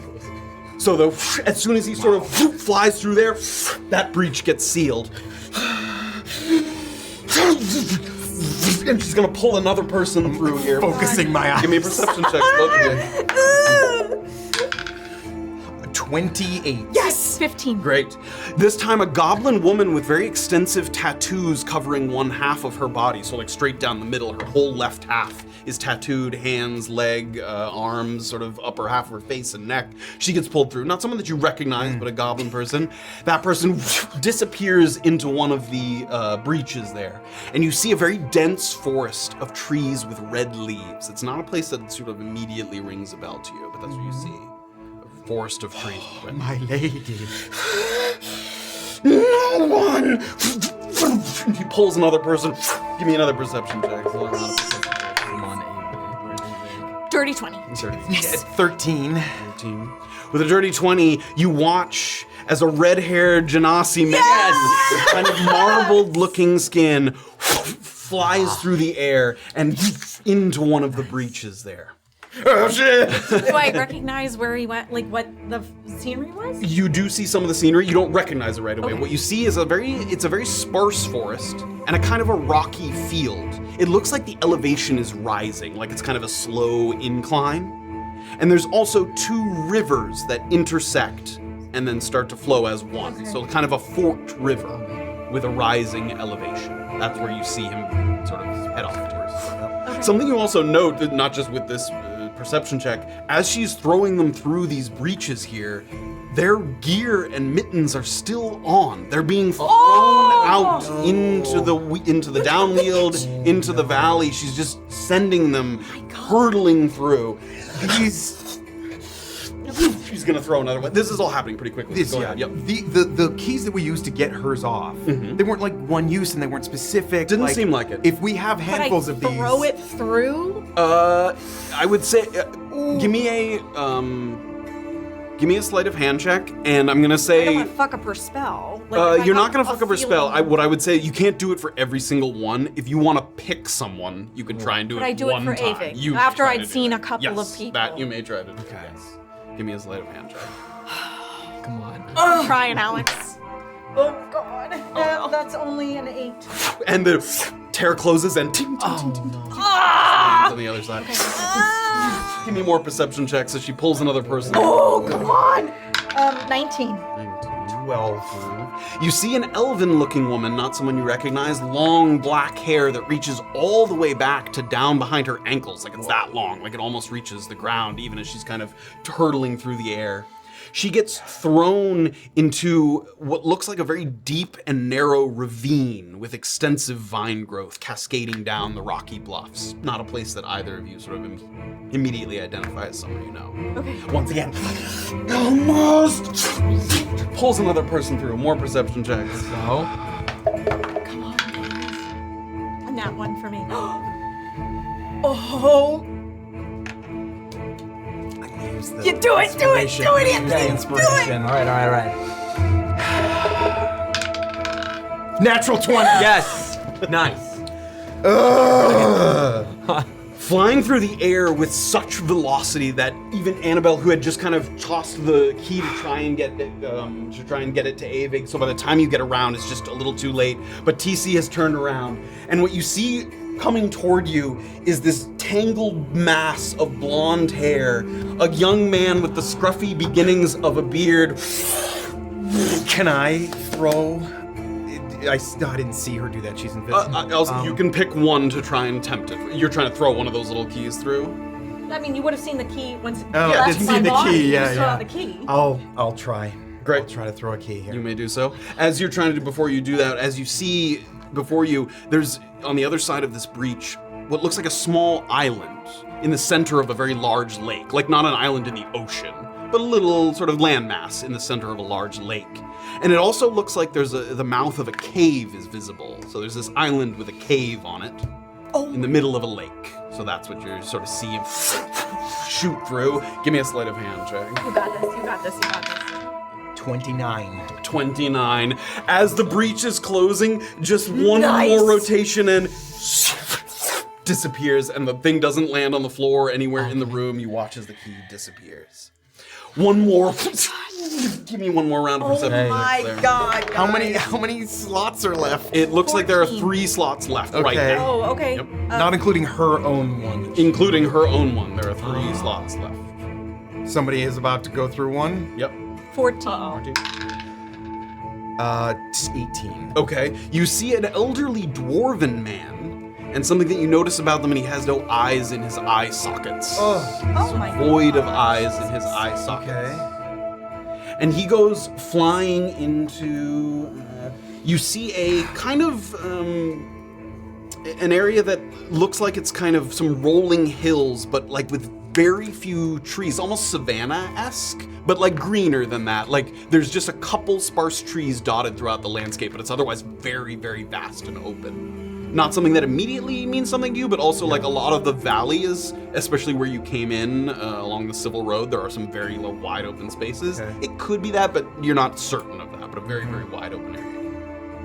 That leaves 2 little tears behind, 2 little breaches. And as she steps up to one of them, she sort of looks over and she's panting, she's sweating. Like clearly this is not something she can just easily rattle off her fingers. She's expending an enormous amount of energy to sort of facilitate this magic here. And she sort of gets up close to one breach. One for me, and one for you. Which one does she point to? She points and give me a perception check. It's very thin and shimmering. You might get a better look as she goes to kind of pass through it. She hasn't kind of... Oh, I mean, who is she pointing to? One She for doesn't. you? She points to the breach. Oh, I She see. says one to you and points to the breach. Okay. there. Yeah, that's only 13. Okay, you might get one another shot as she sort of cracks it open if that happens. To see through where she's. The one that she's pointing to has started to kind of rift and open and close a little bit. Okay. And that one you can see a little bit. So not the one she's up to, but the Yeah. one she's pointing to. And what she's pointing to is a very dilapidated and mostly burnt down dwelling in a swampy wetland. And it has a little ring of familiarity to TC. You don't recognize that at all. It means totally. nothing to you. It was like southwest of Brunkhollow. Yeah.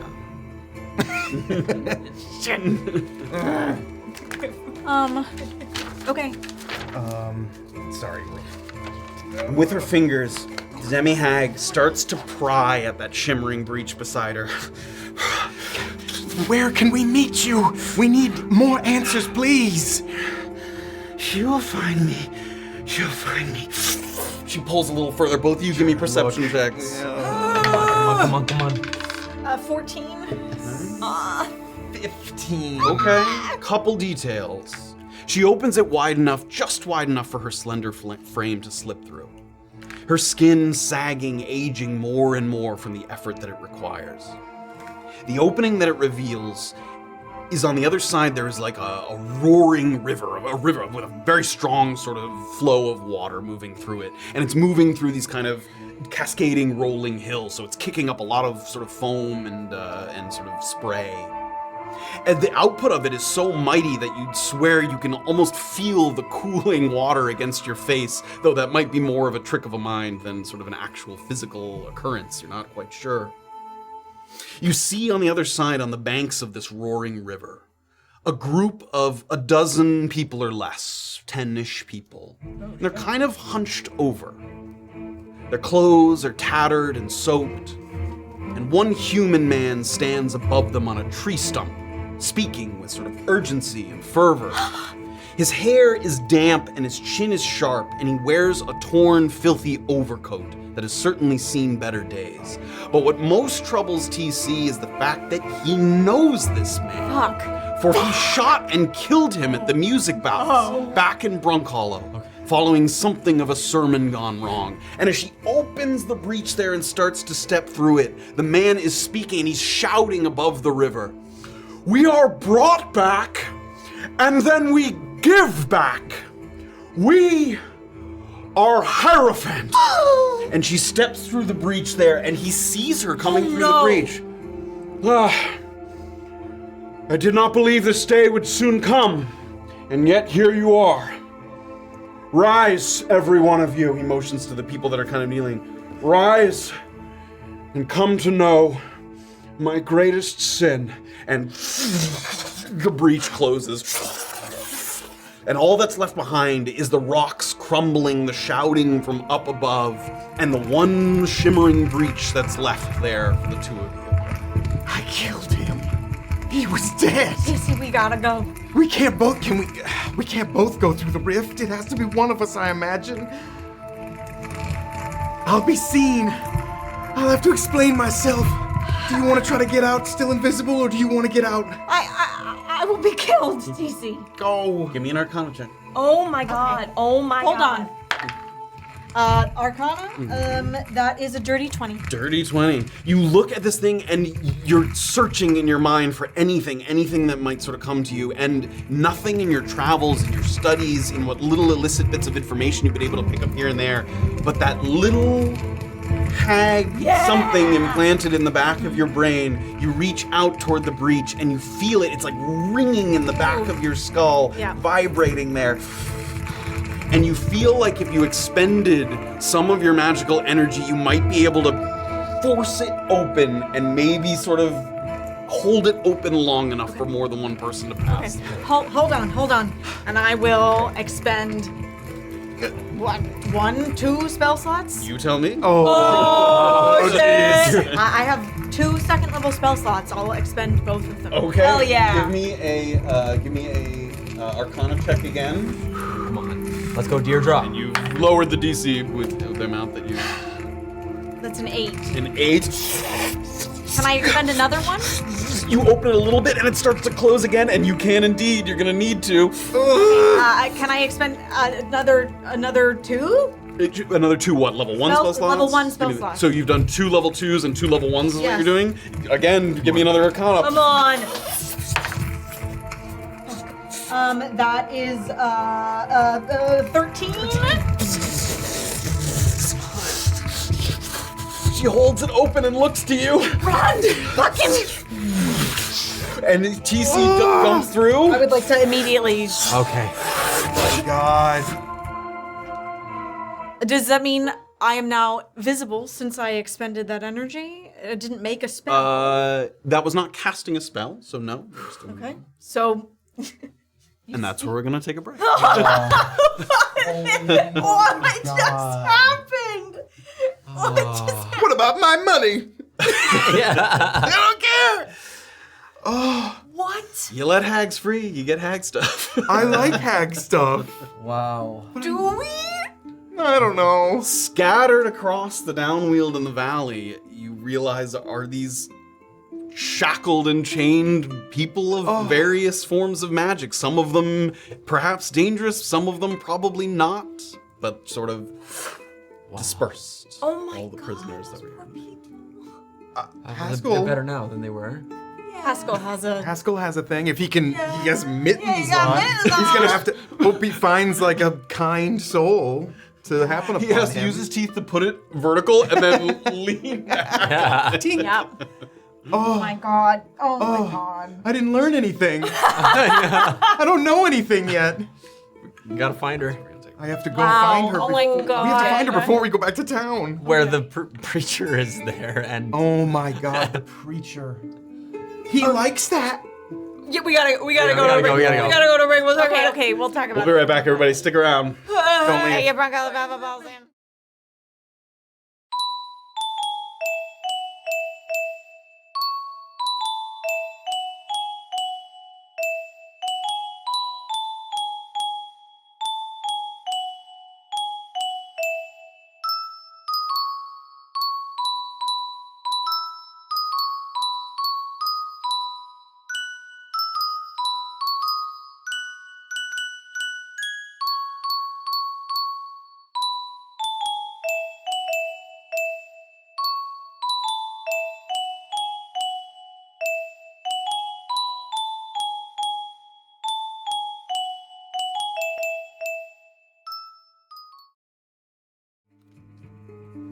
Welcome back, everybody. Hello. Let's take a breath.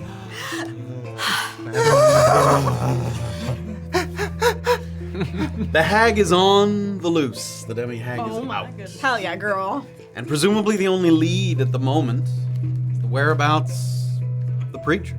Brunkhollow, a couple days ago. Oh my god. Tossed into the river after being killed at the music box.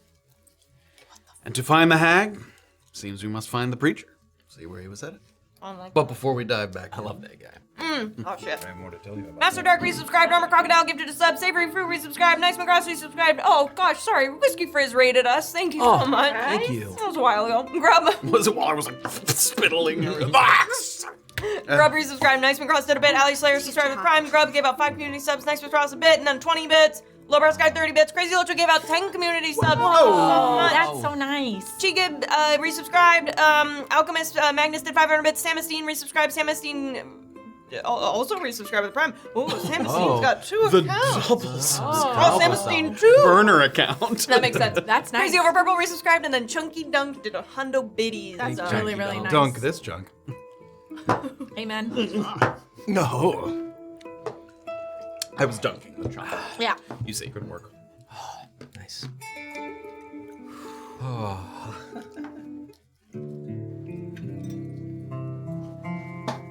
Officer Fairfax deposits you at the eastern end of Detention Pass. He gives you kind of a very hurried nod of acknowledgement that you can tell without knowing the nature of your meeting with the warden. He's not exactly sure what he's acknowledging for. Like, you can see the instinct is to be like, thank you for your service, but he doesn't really know what you were there for. Some information, perhaps, on a fugitive, given that you were meeting at the Fort Contrition Intel offices. But after nodding, he quickly scuttles off, and you can see he's flagging down other patrolmen that he sees, or motioning for the perimeter that the warden asked for. The uncertainty of what you're leaving behind has left your hearts heavy, but so too are your pockets. You've acquired a sizable chunk of coin, or rather ingots. And that's not even taking into consideration the valuable information you've obtained regarding Trent, Myrtle, Tamara, and more. You're far from the first Tyruns to have been released from a prison, but you are perhaps the first to be released in this way, and you couldn't be more thankful to be walking in the opposite direction. As it is still before noon, there's a little bit of bustle on the road, and you smile to see groups of miners marching off to their respective dig sites that don't have their arms or legs shackled together. Oh my god. Brunkhollow, your home away from home, lies less than an hour to the west at a leisurely walking pace. Though you have the sudden urge to just walk off the beaten path anywhere, everywhere, as long as it's somewhere where you choose to go and not somewhere you've been ordered to go.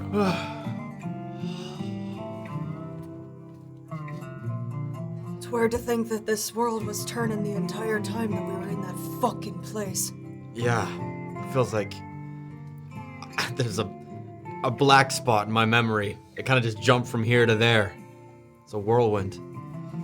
Oh, I'm so happy we are out of there. I was a right mess in there. I could say that, brother. Oh, I'm glad that we're back to it. yeah.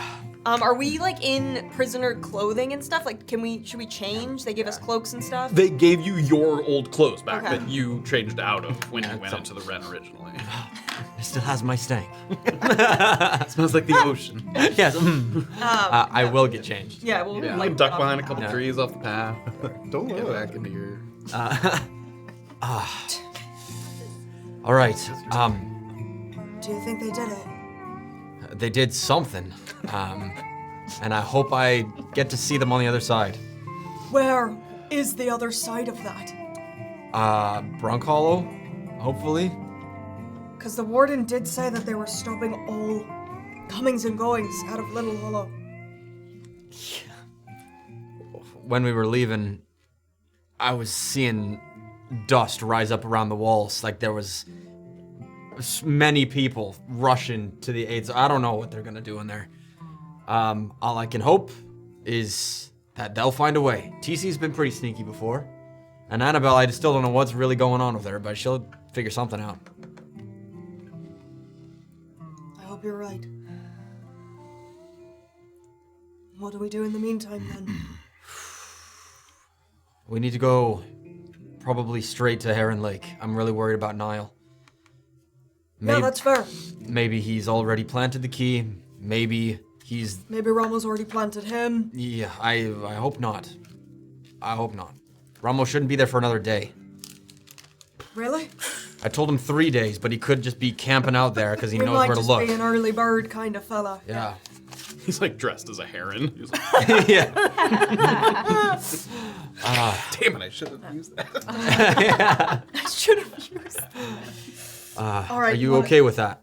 Yeah, I suppose. I don't have any of my things, but you know, we just gotta be careful. I guess that is true. We're going out a little bit into the downwield without any weapons.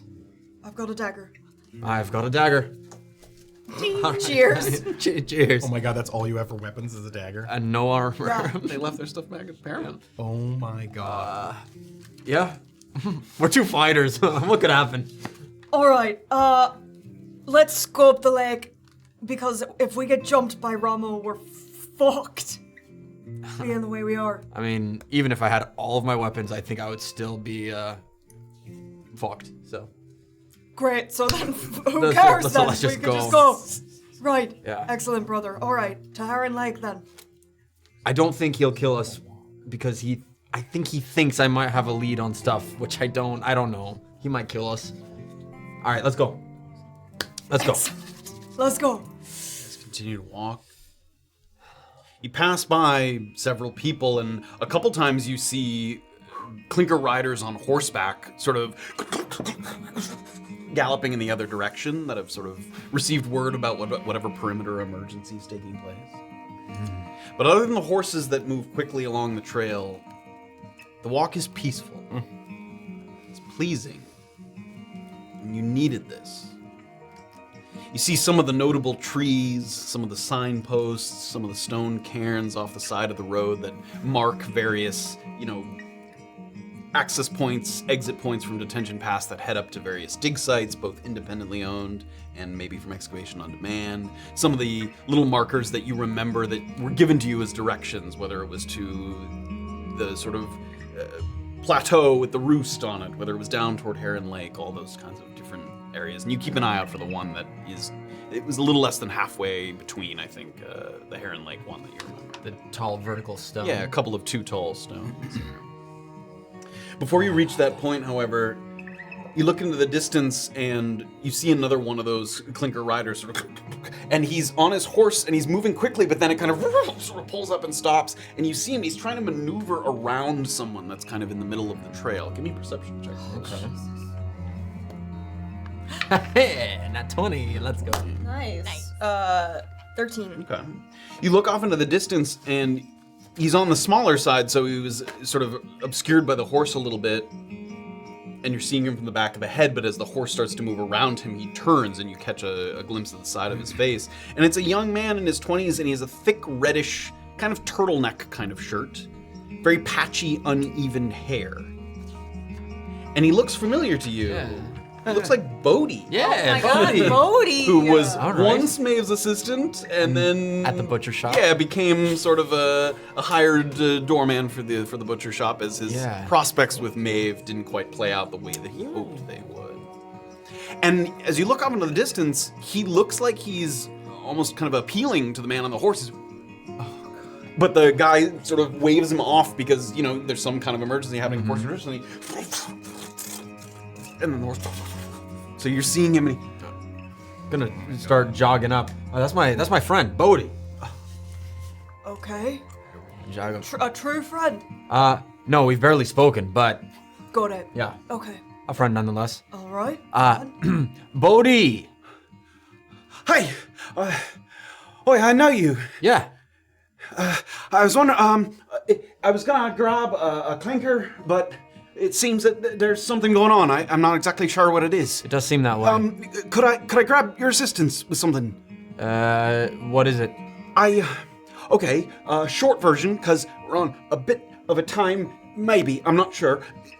I was working for the butcher shop, Yeah. and that was going great. Yeah. And there was a little bit of a hiccup. Also, the contract that your friend gave me was a bit of a dud. Didn't work, and that was a problem. So I had to find a little bit of work elsewhere before they sort of determined whether or not I can stay there at the butcher shop. So I actually got a job back with Maeve. I was she had me as a sort of an escort because she was. There's a cave nearby that has, I guess, it's got some bats in it, and she's looking for bat shit. And Yes. it's just a small cave. It's not as much as she wanted, I don't think. But she's down by the river. He sort of points off to the north. There's a little dip down and a river and a cave next to the river. And she went into the cave, and it was my job to watch the mouth of the cave and make sure that nothing came in or out. Where is Okay, so Meg? yeah. She's in the cave down by the river. Let's walk and talk. Let's walk Okay, and talk. we can walk. And starts to kind of walk on. So I may have sort of it was sort of hot out, and I was lying down. I was sleeping one off, and I fell asleep while I was supposed to be watching. Yes. And I know I've had a lot on my plate. So basically, there's an axe beak, a giant axe beak down there. That's sort of. Let's go, Bodhi. I'm gonna start jogging. They're moving. You guys are moving. Yeah. He's walking. Oh. So it's at the mouth of the cave, and Yes. it's sort of, it knows that she's in there because it's walking back and forth, but it's too big to fit in the cave, so I need to get it away from the Or- cave, is what I'm saying. And I was we just trying kill to an get a axe. couple of armed soldiers, Killing ox. but they seem to be busy, so I was Let's. looking Yeah, for help. you have our help. Okay, you don't have any armor. No, just a dagger. We'll be fine. Just an axe beak. Okay. I think we're going to lure it away instead. I am a hand with a short sword, but maybe Yes. better in your You take the hands. dagger. I'll take this. And there's Oh. also a longbow over by the spot where I was watching. Great. Where I fell asleep. Yes. Let's go. Let's do it. Let's go. Great. And then that's all I've got. So I'll be yeah. fine. all right. All right. This way. Yes. Oh, weapons again. Nice to see you. Sort of. Yeah. Yeah. Does your friend know that he gave me a bum contract? So it was TC. Shorter human man with a hat. Bit stout. Yeah. Yes, that's TC. Sturdy, I would say. Yes. Yeah. I didn't know. I don't know what half the time what he's doing, but Okay, well, I mean, I don't know if he did it on purpose, but that it wasn't good for me. What are you talking about? What kind of He contract? gave me a contract as a bit of a bit of a bribe to let him through, or at least as part of it. Sure. And it turns out that it was not a good contract. It was worth nothing. So. What was it? Well, it was like a deed that said that someone had we given did their this before. payment. Oh. Remember we did a thing for someone and then we Sure. got a thing. Yeah. Yeah, so I had that, and I tried to give that to someone as payment, and then it turned out I gave them nothing, basically. So they weren't happy about that. Oh. Sorry about that. You have to take it up with him though. All right. Yeah. Okay, it's right up here. Yep. He seemed like for a moment he was like trying to see if you were gonna like volunteer some help, but it didn't come, so he I'll give TC a quick thing, don't worry. I will say, I don't. Excuse me. I don't think that was malicious. I think he genuinely thought he had the right deed. But I've got it, and it's back in my room. I'll give it to you. Okay. Okay. All right. Not sure that's gonna reverse what's already happened. Oh, got it. But, It's burned bridge. Yeah, sort of. Sorry. They're sort of making a determination, and hopefully it will go in my favor. I'm sure. it will. Well, I'm happy to hear that Maeve is out doing things. Yeah, I remember she's Kate telling me about busy. this place. She was it was about getting some bat guano, I think. I'm not Ooh. sure what it's for. Maeve didn't tell me nothing. She just needed an extra set of eyes. I'm happy she's out and about. All right, it's. I hope she's see happy the to ridge see there. us. You guys are kind of moving through the forest there. I don't know why I looked at you when I said that. But, yeah. We're not here. Thinking about me, I guess. The moment that your head moves beyond the boundary of the breach, the stale air of the Menk is replaced with the organic sense of the wilderness. A little humid, if you had to nitpick. But it certainly would be nitpicking to compare the suffocating surroundings of Fort Contrition with the grand liberation of being unsupervised in the valley. Your first instinct after you pass through is to look over your shoulder, but by the time you do, the breach is sealed. You're in a damp, lowland area, not vastly different from Urkmarsh, though it's much, much more open. The bits of vegetation and patches and bushes and reeds, they get up to maybe knee-high, never taller, and Urkmarsh had some of these sort of larger trunks and trees and vines that grew quite tall. It's funny to TC that the air smells so good right now, when perhaps your most lasting memory of this place is the rancid stench of flatulence, a disturbing run-in with a grotesque nilbog that referred to himself as the prince, whom you were more than happy to put to rest. There remains around you only scattered remnants of the tavern that you were contracted by the Monteros to destroy. Some soaked floorboards here, a little broken stone partition there. No signs at a glance that any goblins have moved back in and taken up residence after you struck the previous occupants down. In the corner by a crumbling wall is a charred and partially melted hunk of metal that may be the basement hatch, and it brings up memories of a very different time during your journey here. So you're standing, there's some pieces of floorboards jutting in and out of the sort of wet areas here, patches of land, and you can see where the tavern once was because there are little bits of stone that made up parts of the foundation, and it all looks quite familiar. TC slowly kind of hobbles over to some area of the driest wood or concrete and just Yeah, you can kind of step up into the area where the tavern once was and a little stone wall. sit down on it for a second here.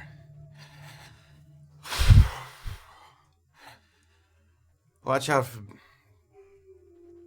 goblins. Came here a couple of days ago with the Tyruns. Took out a goblin party, burned this place down.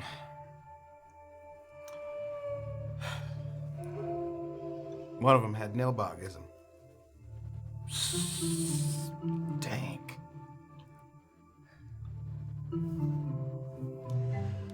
You just going on faith that I made it through? She's still invisible. Just talking out, yeah. Well, I did. Good.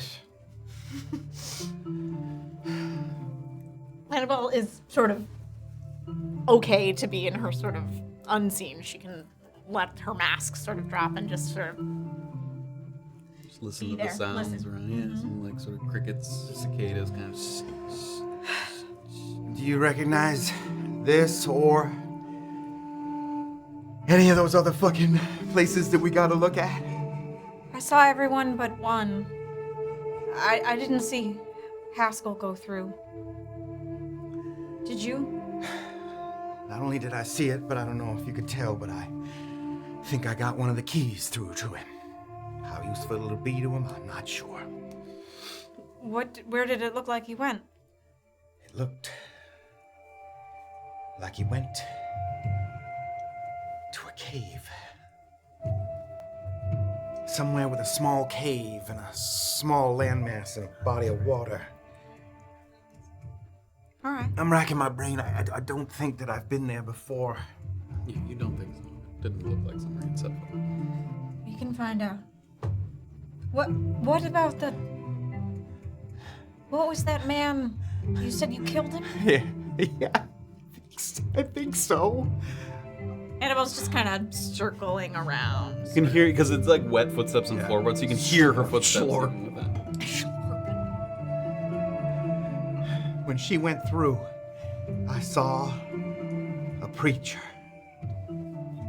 proselytizing. Did you see him? I I saw what she went through. Yes, I saw all of that. You remember the story a few days ago from the music box.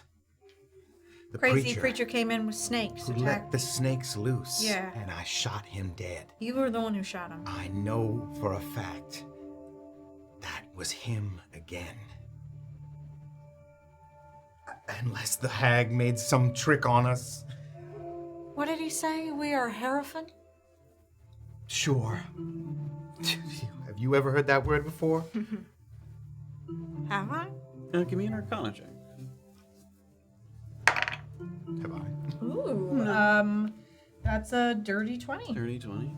Sort of an old-fashioned word in the sort of pantheon of magic. A hierophant is almost like an interpreter of signs and magic. Like that they sort of... For the layman who doesn't understand, the hierophant would sort of look at the signs or the magic and sort of interpret what that means and convey that to others. They're the sort of in-between, the one who understands, but perhaps not the one who wields. I'll relay that to TC. It's sort of an old-fashioned word. I'm not really sure in what context. Why was he not surprised by a hag climbing through the air towards My him? greatest sin. Does it look familiar to you where that was? I guess we could follow the fucking river. It might How have do you been. know he was dead? I watched him get dumped into the river. I dealt the killing blow. Many others were there. All right, we could follow him down the river, I guess, and maybe she will call to me. I feel... Is that even our first stop? I don't know. Haskell might be able to get out of his restraints, but everyone else is still have mittens and masks on. Right. Yes. Eiven. But I cannot chase after everyone. We have to focus on... I came to get Haskell, and maybe that is what, I need my spell book. I need supplies if we are to go into the Downwield and free people. We need to find this fourth statue location. And for that, we need the hag. Right, but we should go back to Brunkhollow. I'll cut my hair, I guess. You will too, I guess. You disappearing like that has given you no deniability, I suppose. Hopefully they think me dead. Yes, At that least works for so now. well for me. The Tyruns. I hope they're not still there. Did they, do you know if they met with the warden? They were on their way there, I think. You watch them go into the office, I believe. They yeah. couldn't have had that many names. I'm sure they I are. hope they had lots of names. You mean, do you hope they weren't there for very long? Is that what you mean? Well, I'm just saying, if you saw them go and then you came to me, did you get to me very quickly? No, it took me a good 20, 30 minutes. They're fine. They're out of there. Maybe. I don't know. We should go back to town. I'm in this stupid cloak. You can't see it. I'm in greens and grays here. I think Too big for me. as little time as we can spend in Brunkhollow to then go back We out should to stay. the We Downwield. can go out, but we need to be mindful of clinkers. I'll keep this invisibility up as I have drained a lot of my spell resources. Oh, TC, She's so powerful. She touched you. Yeah.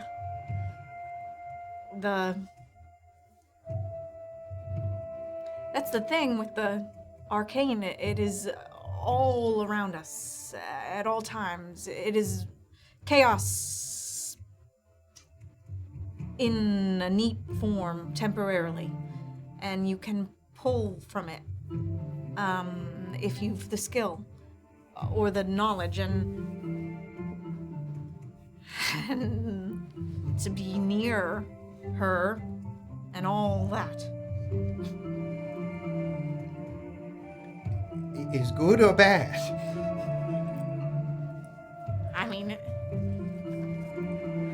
I guess it depends on your perspective. I think think it might terrify the many. Oh, I am terrified. But we shouldn't be. It is the natural order of things. To be terrified? Let's go. You can follow my wet footsteps, I guess. You're not going to be invisible for long. No, I guess I will pop right out. Probably got another 20 minutes. Since I've been here before, I know my way back to Detention Pass, at Right, least. then from I'll here. follow you. I would like to be, when we get closer, we need to get off the roads. I can't be spotted. Probably you not either. Maybe we keep to the edges of the...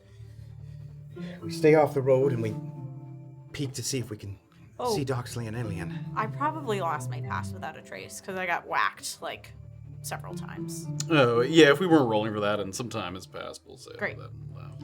You also would know, and you're not wrong to be tentative about Detention Pass specifically, but also, having spent some time at the butcher stop and stuff, you have the same impression, which is that within Brunkhollow itself, they're not people to turn over their own. So, not that you wouldn't want to be cautious, but I don't want you to feel like you have to, like, skulk in the shadows of Brunkhollow once you're there. Like, people in Brunkhollow aren't going to hand people over to the clickers easily without a fight, because that just bodes badly for the town as a whole. And Yeah.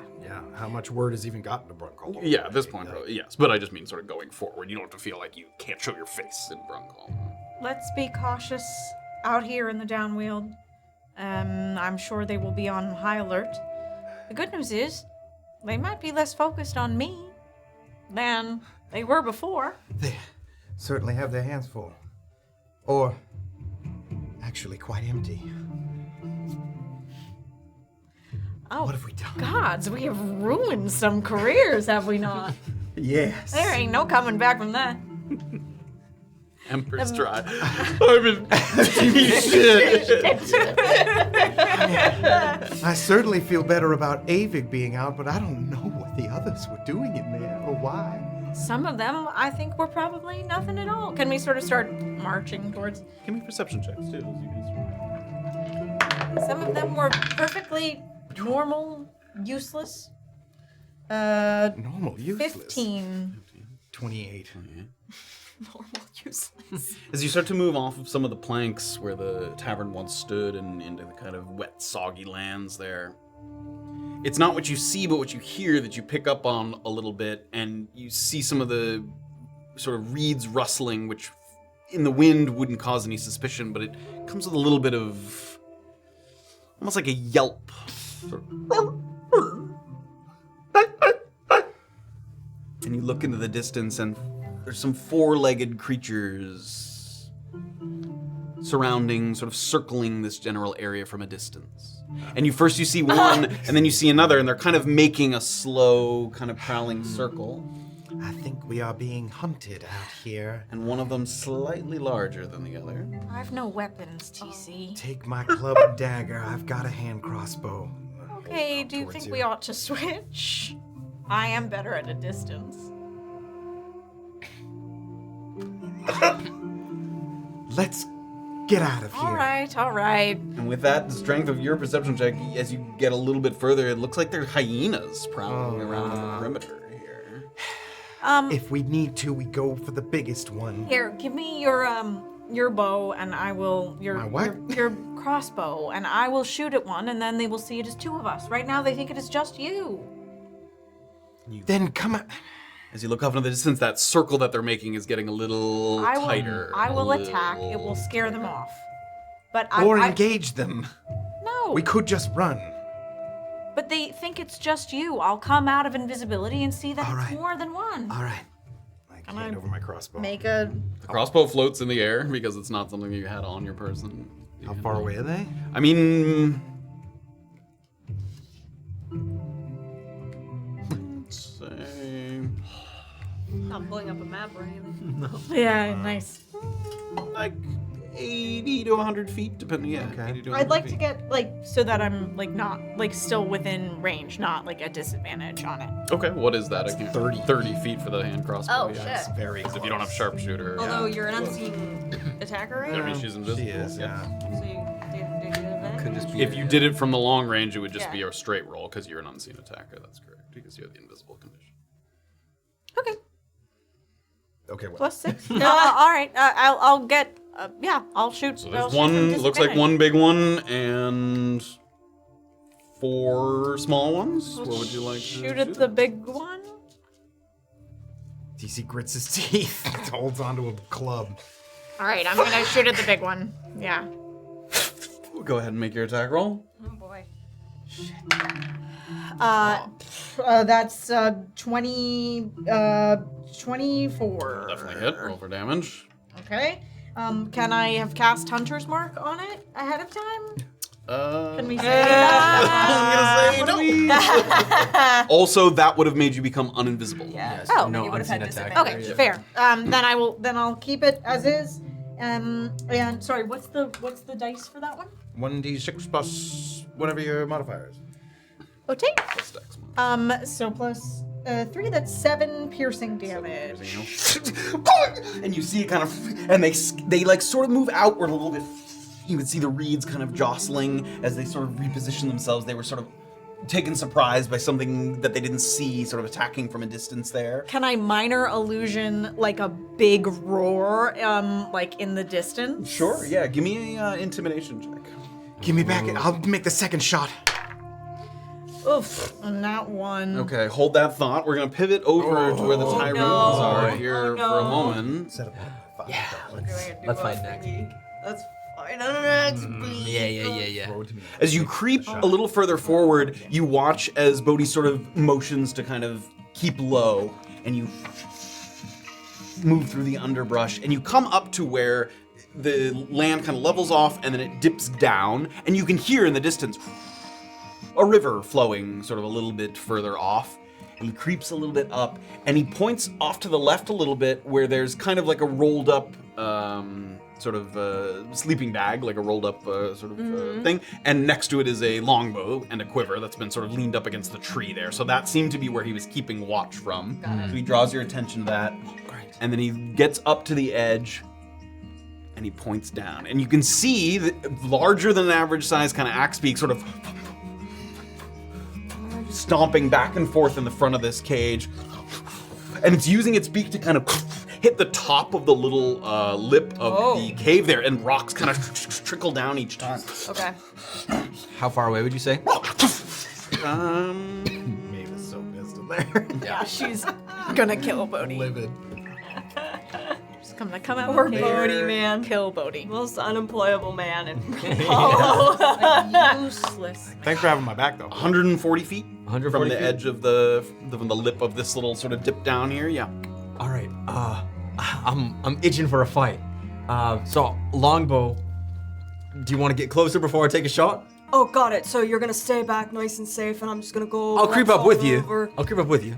Or I could stay back and fire from a distance, and you could go in there. All Why? right. Excellent.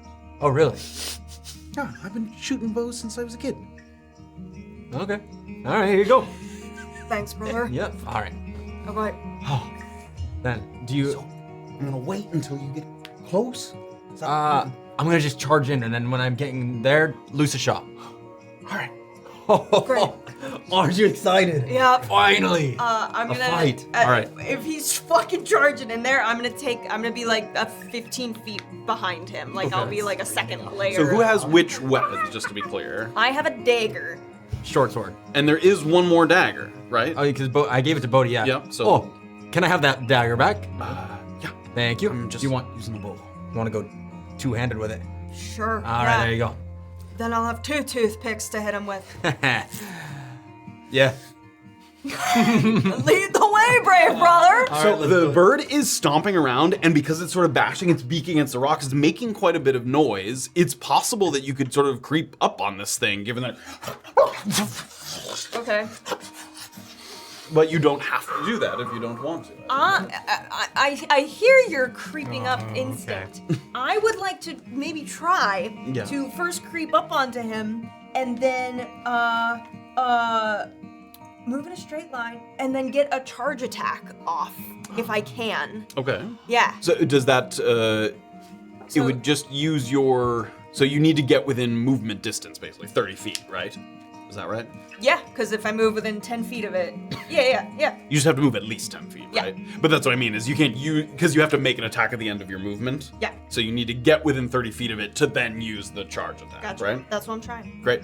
All right. All right. And I won't break. I won't. You can do whatever. Yeah. Yeah. All right. Don't scream. All right. Here we go. I'm charging I in. let my little brother off the fucking lead. When I get to maybe like 50 or 60 feet, maybe 50 if he doesn't see me, I'm gonna start running and be like, "Maeve, your hero's here!" Give me stealth checks as you come down the edge, but then afterwards you're gonna reveal yourself. But as you start creeping down the edge of this little dip in the terrain. Oh, nice. And no disadvantage because no armor. Great. Oh, yeah. Yep. Call. 15. 19. Okay. You guys get down at least to the lip. You get down there's like a crisscrossing path. Not path, it's sort of a smooth area in the rock where clearly people have traversed before. Like it's been flattened out over many people walking over them several times. So you move down this little thing, you move in kind of a zigzag pattern. You get down to the base here, the river kind of, it's moving pretty fast, but the river's pretty narrow. It's not like some big, you honestly could, with a really good jump, you could probably leap from one bank to the other. It's that small, but it's, it's got some depth to it, so it's not sort of a trickling little stream there. So with the cover of the sound of the river, you get all the way to the bottom, and you sort of look to each other one more time. You are, here, let me give you a distance estimate at this point. I'm so excited. Okay. Oh boy.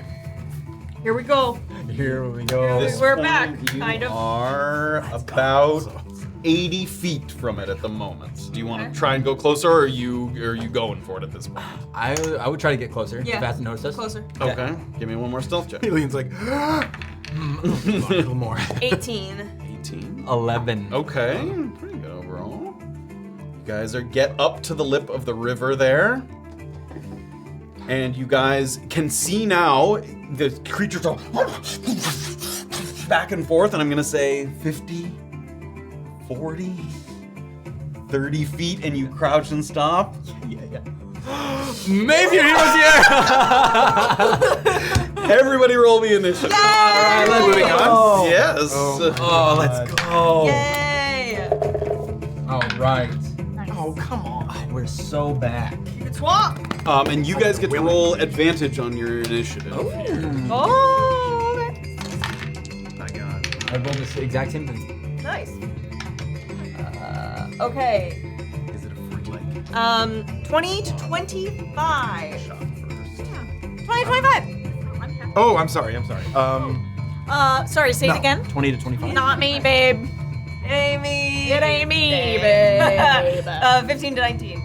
That's me, 16. Well, we might be swapping.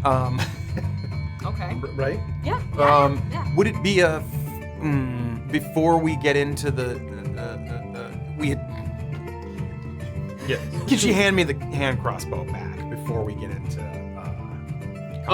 No, because it started when that happened. Okay. However, it's a free action to hand off an item if you need to exchange an item. But she would have to go first. Or no, I could run up to her and take it. Yeah, as long as the person allows you to do that. Okay. Yeah, So no reason. I won't fight. I won't fight. Yeah, we can Swap. let's swap. So We'll swap. I am 16. Okay. See, 16. And we're not down that far yet. 10 to 14. Do you guys? Okay. 14. 14. Yep. All right. What does she get? 12. She gets Jesus. 12 Dots. for Annabel, and actually Doxley also had a 14, so I'll let you go first. Oh, thank you. Yeah. All right, Matt, what do you got? Okay, the regular hyenas were a natural one, so they're all the way at the bottom. The giant hyena was an 11. Ooh, right after Annabelle. And the axebeak was a he rolls with disadvantage. Maybe he's not that long. Oh, he does? Dang. Yeah, the that new? sort of surprise rules. You guys roll with advantage and he rolls Right. with disadvantage. That's cool. Bingo. And that's gonna be the same 11. So he had the same. Oh, cool. As, Okay. Wow, we got some. This is a good fight. do him before. I'm doing him after the giant hyena so that Matt doesn't have to it go actually isn't gonna matter. I'm gonna group them together by fight. So. Oh, okay. So yeah. Oh, okay. Oh, Okay. Doesn't matter. Okay. Yeah, Got it. it's not gonna matter.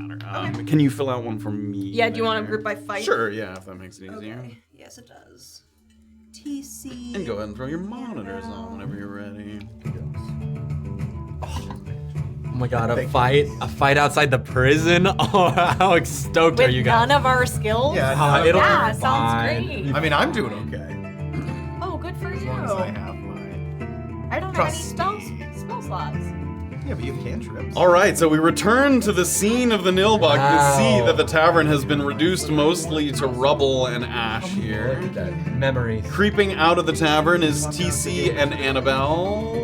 TC and Annabel there, just stepping off of the main platform there. And you can see the giant hyenas were right in front of you, that was the one you shot. Oh, look at this map. Yeah, revisiting. Wow, and then a few familiar. smaller hyenas sort of at various points around the terrain. Yeah, the big Did Bodhi need to roll? Yes, he did. Is Bodhi coming Oh to my this god, fight? natural one. Oh, Yeah, this Alright. tracks. Okay. This tracks. Been shooting since he's a kid. Alright. And then on the same map here, here's your little ravine. So you got Bodhi's up here. Let's get a sort of All right, some- Bodhi. Bodhi there. And some there he is. Some up there. Nice. Okay, and then down here, you guys managed to creep. You can see there's sort of a rocky sort of path that you guys snuck okay. down. Oh, sweet. And then you crept across this little river here, and now you're in the reeds looking at the giant Ah! axe. Oh, that's Oh, so it's cool. big! It's a giant axe. Really big. So there you guys are. And then here's the mouth of the cave. You can kind of see just inside the mouth of the cave. Oh, yeah. Okay, there's yours. Thank you very much. This side has the like proper order. Yeah. Yeah, got you. Thank you. Okay, we're gonna start Oh, cool. with the swamplands here, with I the love sort of this. lowlands here. TC. TC's first to go. Give me it back! I run over and snatch it from Great, her. you can do that. Let me just bring the right. I'm gonna... God, it's gonna be so fast, isn't it? Hyena. Really fast.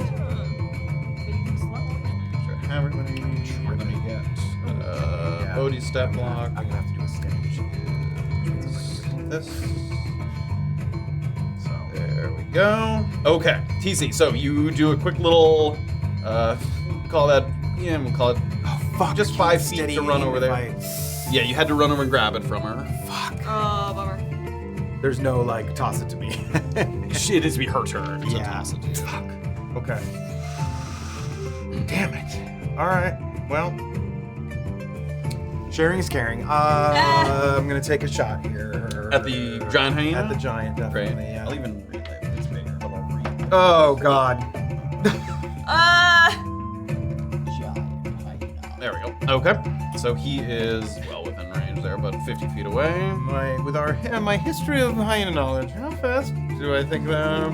I mean, like wolf speed. I mean, Yeah. like faster than a person, but not Yeah. like ludicrously fast. We need so. 60 feet away from this thing. All right, I'm gonna take a shot. Okay. Grab the crossbow. Nice. 12. The damage from before was 7. Yes, it was 7. Yep. Has bad. What was it? 12 to hit. That will hit. Oh, Nice. Hey. well, that's a single D6. 6. Damage. 6 piercing damage. Excellent. It is vexed though by me now. Great. Huzzah! Huzzah. I do like that. GH is vexed. Nice. Okay, and then I will. Is it a free action to hand it back So to happy. her? on this You turn? can only use 1 free action per turn. Okay. Follow me. We're gonna hide amongst the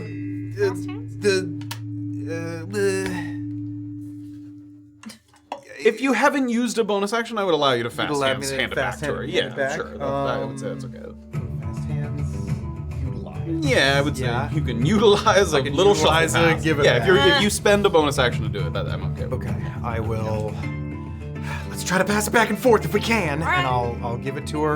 Okay. So that's my bonus action, and then I'm gonna hurry up into this area here behind us. So you use got, 5, so you have 25 left. Where you want to go here? a little bit behind just that. Like here? Yeah, Okay. yeah, Like the railing there. yeah. Okay. Give myself a little something here. Okay. Like where the stairs are. That's it. Yeah. That's actually Alright. bonus action. Annabelle. Annabelle. Okay, I'm going to bonus action Hunter's Mark him Okay. with my favorite foe. or favorite enemy, I mean. Great. No spell And slot. No spell Excellent. slot, and I will, Focus. I'm gonna crossbow him. Okay, so this will be with disadvantage. Because he's 50 feet and you're no longer I invisible. run. How far back is TC from me? He went like 25 feet, yeah. Like 20, 25 Okay, feet. can I go forward 10 feet? And will I be in I think range? it's only 30, the hand crossbow. Yeah. Yeah, this 40 still. Yeah, Then the hand I crossbow's won't. I low. won't bother. Okay. I'll simply I'll Take just the do a disadvantage shot. one. Great. You may do so. All right. Doesn't have an Yeah, it's AC. 12 hit. Yeah, Okay, so I have a +6, so You got it. see. you're cooking. That's cocked, but yeah, so that's 9. It's gonna miss. Sort of rustles in the bushes there, gets ready to charge. Okay, I will run back to TC, and can I throw the crossbow to him as I? Yeah, you can toss I it to love him. this. Yeah, Great. because you have not used a free action yet. That is cool. So that was 25. You have Sorry. 10 feet of movement left. Do you want to go anywhere else? I'm gonna stay Because you're with 35, right? Yeah, I have 35. I'm gonna stay with TC. Okay, great. Two of you sort of squaring. TC, as he's reloading the hand crossbow, sort of looks around. Familiar feel to be here at this area. Yeah. Okay, the giant hyena. So he's gonna go. So there's 50 feet. Okay, that's And good. then That's he's good. gonna He's dash Okay, there. that's good. Ooh, he's big boy. He's Okay, big boy. and then the regular hyenas. Fuck. You got it. Woof. 50. Let's just do the dash. 100 gets all the way up there. Fast little motors. Yep. This one's gonna go. There's 80, little bitches. and then another 20 coming through the sort of little back Oh, area God. there. Oh.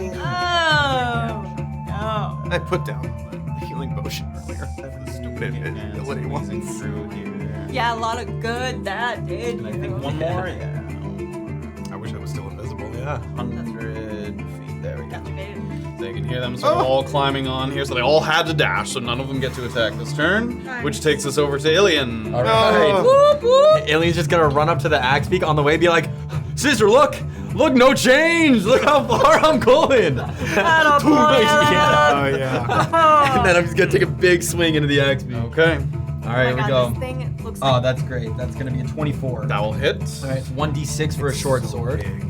So that's 10 damage. Plus strength. Yep, that's 10. Oh, okay, great. And then I'm gonna go again to hit. Feels the cut in. Some of the feathers kind of go flying there. 8. That will miss. Too excited. Sorry. Okay. square up, L. Yep. Okay, I'm focused. All right. It's your turn. Reverse bonus, anything you good? Yeah, no, I think that's all I got. Okay, great. Okay. All right.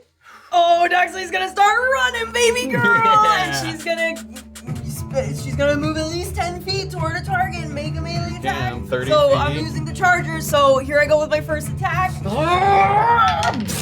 Oh, 12. 12 will miss. Okay. Then I'm gonna use. Excuse me. I'm gonna use a precision attack. Okay. Nice. And I get to add a D8 to that. So another 7. Will that hit? What was it before? 12. So, So 19, yes, that will definitely hit. That's good news. So as you're sort of charging forward, you focus in. You jab the dagger kind of up underneath the top of its little leg there, right where its leg meets the underside of its body. Awesome. All right, so a D4 plus my strength and my proficiency. So Not proficiency on damage, okay. just strength. Sorry. 4. Okay. But because I'm using the charge attack, I gain a 1d8 bonus to the attack's damage roll. So what were you at there? That was 4. That was 4. Great. So 8 total. 8 total. Great. Excellent. And then I'm gonna do my second melee attack with the dagger. Great, you may. And was there any other effects there of the charger before you? Well, I mean. No, I just choose one of the two. You choose one of the following. Extra You get damage, the bonus or you damage. like push it or shove it or whatever. Yeah. Okay, great. Holy But freaking. Vex, right? Do you have a dagger? No, Oh, Nick no, with that's the dagger. Nick. Yep. That's Nick, yeah. That's an 11 to hit. That's gonna miss. Great, So cool. you have a free attack with the Yeah, dagger from I'm Nick. gonna come in with a little. You may do that. Okay. Ooh. That's another fucking 6. That's It's gonna miss. So the bird now sort of drawn to your attention immediately sort of flutters and almost lifts itself like off the ground. They're flightless, but they can at least kind of flutter a little bit. And a couple of the dagger strikes are unable to catch his. Get back down here, you stupid bird! And that's my turn. Okay. All right. The axe beak's gonna turn, and with a big sort of horizontal, it turns its head forward, and it's gonna slice, and it's gonna try and hit both of you here. It's gonna use one sharpened beak attack, and one talon attack. Talon attack. That's me. Okay, sharpened talon beak attack. first. It's going to attack Illien because you were the closest on its right hand side there. Okay. Yep. This is definitely gonna hit 21 to hit, and then dice. 13 slashing. Oh, cool. And then a creature within 5 feet of the target, Axe Beak's choice, takes 1d12 damage as well. 6 slashing. So because you were close enough, it does like a big wide sweep at the beak and catches both of you on the way. I intercept that. Or is that it says to No, because you were the target of the attack. okay. She's kind of like splash damage from the attack. Oh, sorry. Okay, and then it gets to make a Talon attack, which it will do. This is 11? Does that hit? That is my AC. That will hit. Okay. Oh, you don't dex, I forgot. Yeah, I don't have great dex. You take another 6 piercing damage from its big claw. Guys don't hit very hard. All right. And if it's a large or smaller creature, you fall prone. Oh, I'm on the floor. Oh shit. To kill the big All right. What idea was this? Not your armor. I know. All right, Bodhi is up there. He Come on, is Bodhi, within buddy. range, I think. What's the regular range of longbow? Do you have 150. 150. Okay, so he's not with disadvantage. He's gonna make a regular longbow attack here. See if Bodhi's got any skills. 14 to hit. That's gonna miss there. Yep, 14 to miss. Damn. He's gonna make his second attack. Okay. Second attack, Bodhi. Okay, this is gonna hit 17. That's gonna hit. Bingo, Bodhi. Bodhi bingo. The big He Bodhi does. bingo. Ooh, max roll there. That's Yeah. 10 piercing damage. He sort of, damn it. Oh, nice. Bodhi! Nice, Bodhi. From the ground. From the ground. Oh, I saw that whole wind up. All right, we're back to Back to the TC. other Okay. What's the distance between all of us here? Like, she's right up against Crowded it. right there. I'm also right up against it, yeah? Kinda. I'm gonna say you're not within 5 there because Okay. you sort of Okay. But Not I really. could, I mean, I can get off a shot at him either way because of my sharpshooter. So I'm going to do that first. Okay. Just as it's like. So advantage because it was vexed. That is a 25 Will to hit. hit. Yep. That is going to be a sneak attack. Now I'm going to spend. Do I want to spend? Yes, because if it's prone, you get a better ability to do melee attacks. Right? Like if something is prone. A melee attack has advantage against a prone target. Nice. Oh, I've never done this before. It has to. It would have to succeed on a dexterity saving throw. Is it worth the d6 to try this? Have fun, buddy. What does your heart tell you? Yeah. I'm gonna try it. All right. So I'm gonna First spend do the damage, so you're spending a die. Spending This a is die. cunning strike. This is my first Nice. cunning strike, my Nice. trip attack. I'm going to do 6 plus 4, 10, 13 piercing Okay, damage. 13, excellent. A nice shot up underneath the soft part of its chin there. Yep. It And is then still it makes a vexed. save. It will make a dexterity saving throw. 13. Yeah, it fails. Okay. Yes, let's So it falls go. prone there. Yes, I think hell that's yeah. it, right? Good job. Prone condition. Yeah. And Okay. it's X, right? And large or smaller, right? It is large. Oh, yep, my it's gosh. large. The other ones Still are medium, vexed. and the giant he's large. And that didn't take that. Those cunning actions, they don't take a bonus action. Nope, or just anything takes like damage that. away from your That's sneak attack. So I will. Ooh, I can't hide. I'm not disengaged. It doesn't matter. I'm gonna circle around Annabel here to kind of put myself in between the smaller hyena and her. Okay, you can do To that, give yeah. her a little space to take on the big guy. And then, Like there, is where you can yeah, we're in this to fucking kill the big boy. Okay. Go. Yeah, that's it for me. All right. Okay. Annabelle. Annabelle. Okay, Boy. I am going to Shocking Grasp him. You may be. Melee spell attack. Yeah. And it has advantage, right? Because he's prone. Yeah, so let me just super double check, but I believe that's true. Attack roll against you has advantage if the attacker's within 5 feet of you. Yes, so yes, you have advantage on the attack. Okay. I was speaking Let's go. from the point of view of the hyena. You From the hyena. Okay, great. Oh, yeah, that's 18 plus, I guess it's, Hell yeah. what's my spell, melee? I'm sorry, I don't have it because my cantrip I had on here was Mind Slipper, so I don't have it written Oh, you down. don't. It's your spell casting modifier. Yeah, which is So- proficiency plus intelligence, Yeah. I believe. Oh, okay. So it's the same. So then it's plus 7 on it. So Great. yeah. Okay. So that's 25. That will definitely hit. And then it's gonna be I have Hunter's Mark on him still, so he can get the D6. I think it's a weapon attack. It just says it and a Okay. attack roll on it.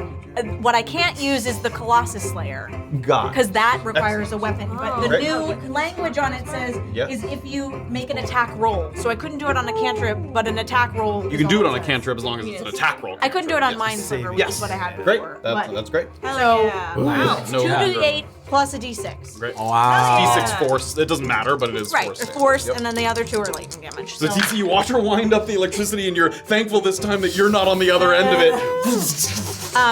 That's 10 lightning damage and 3 force damage. Excellent, 13. Great. You smell this horrible smell of burnt sort of hyena hair.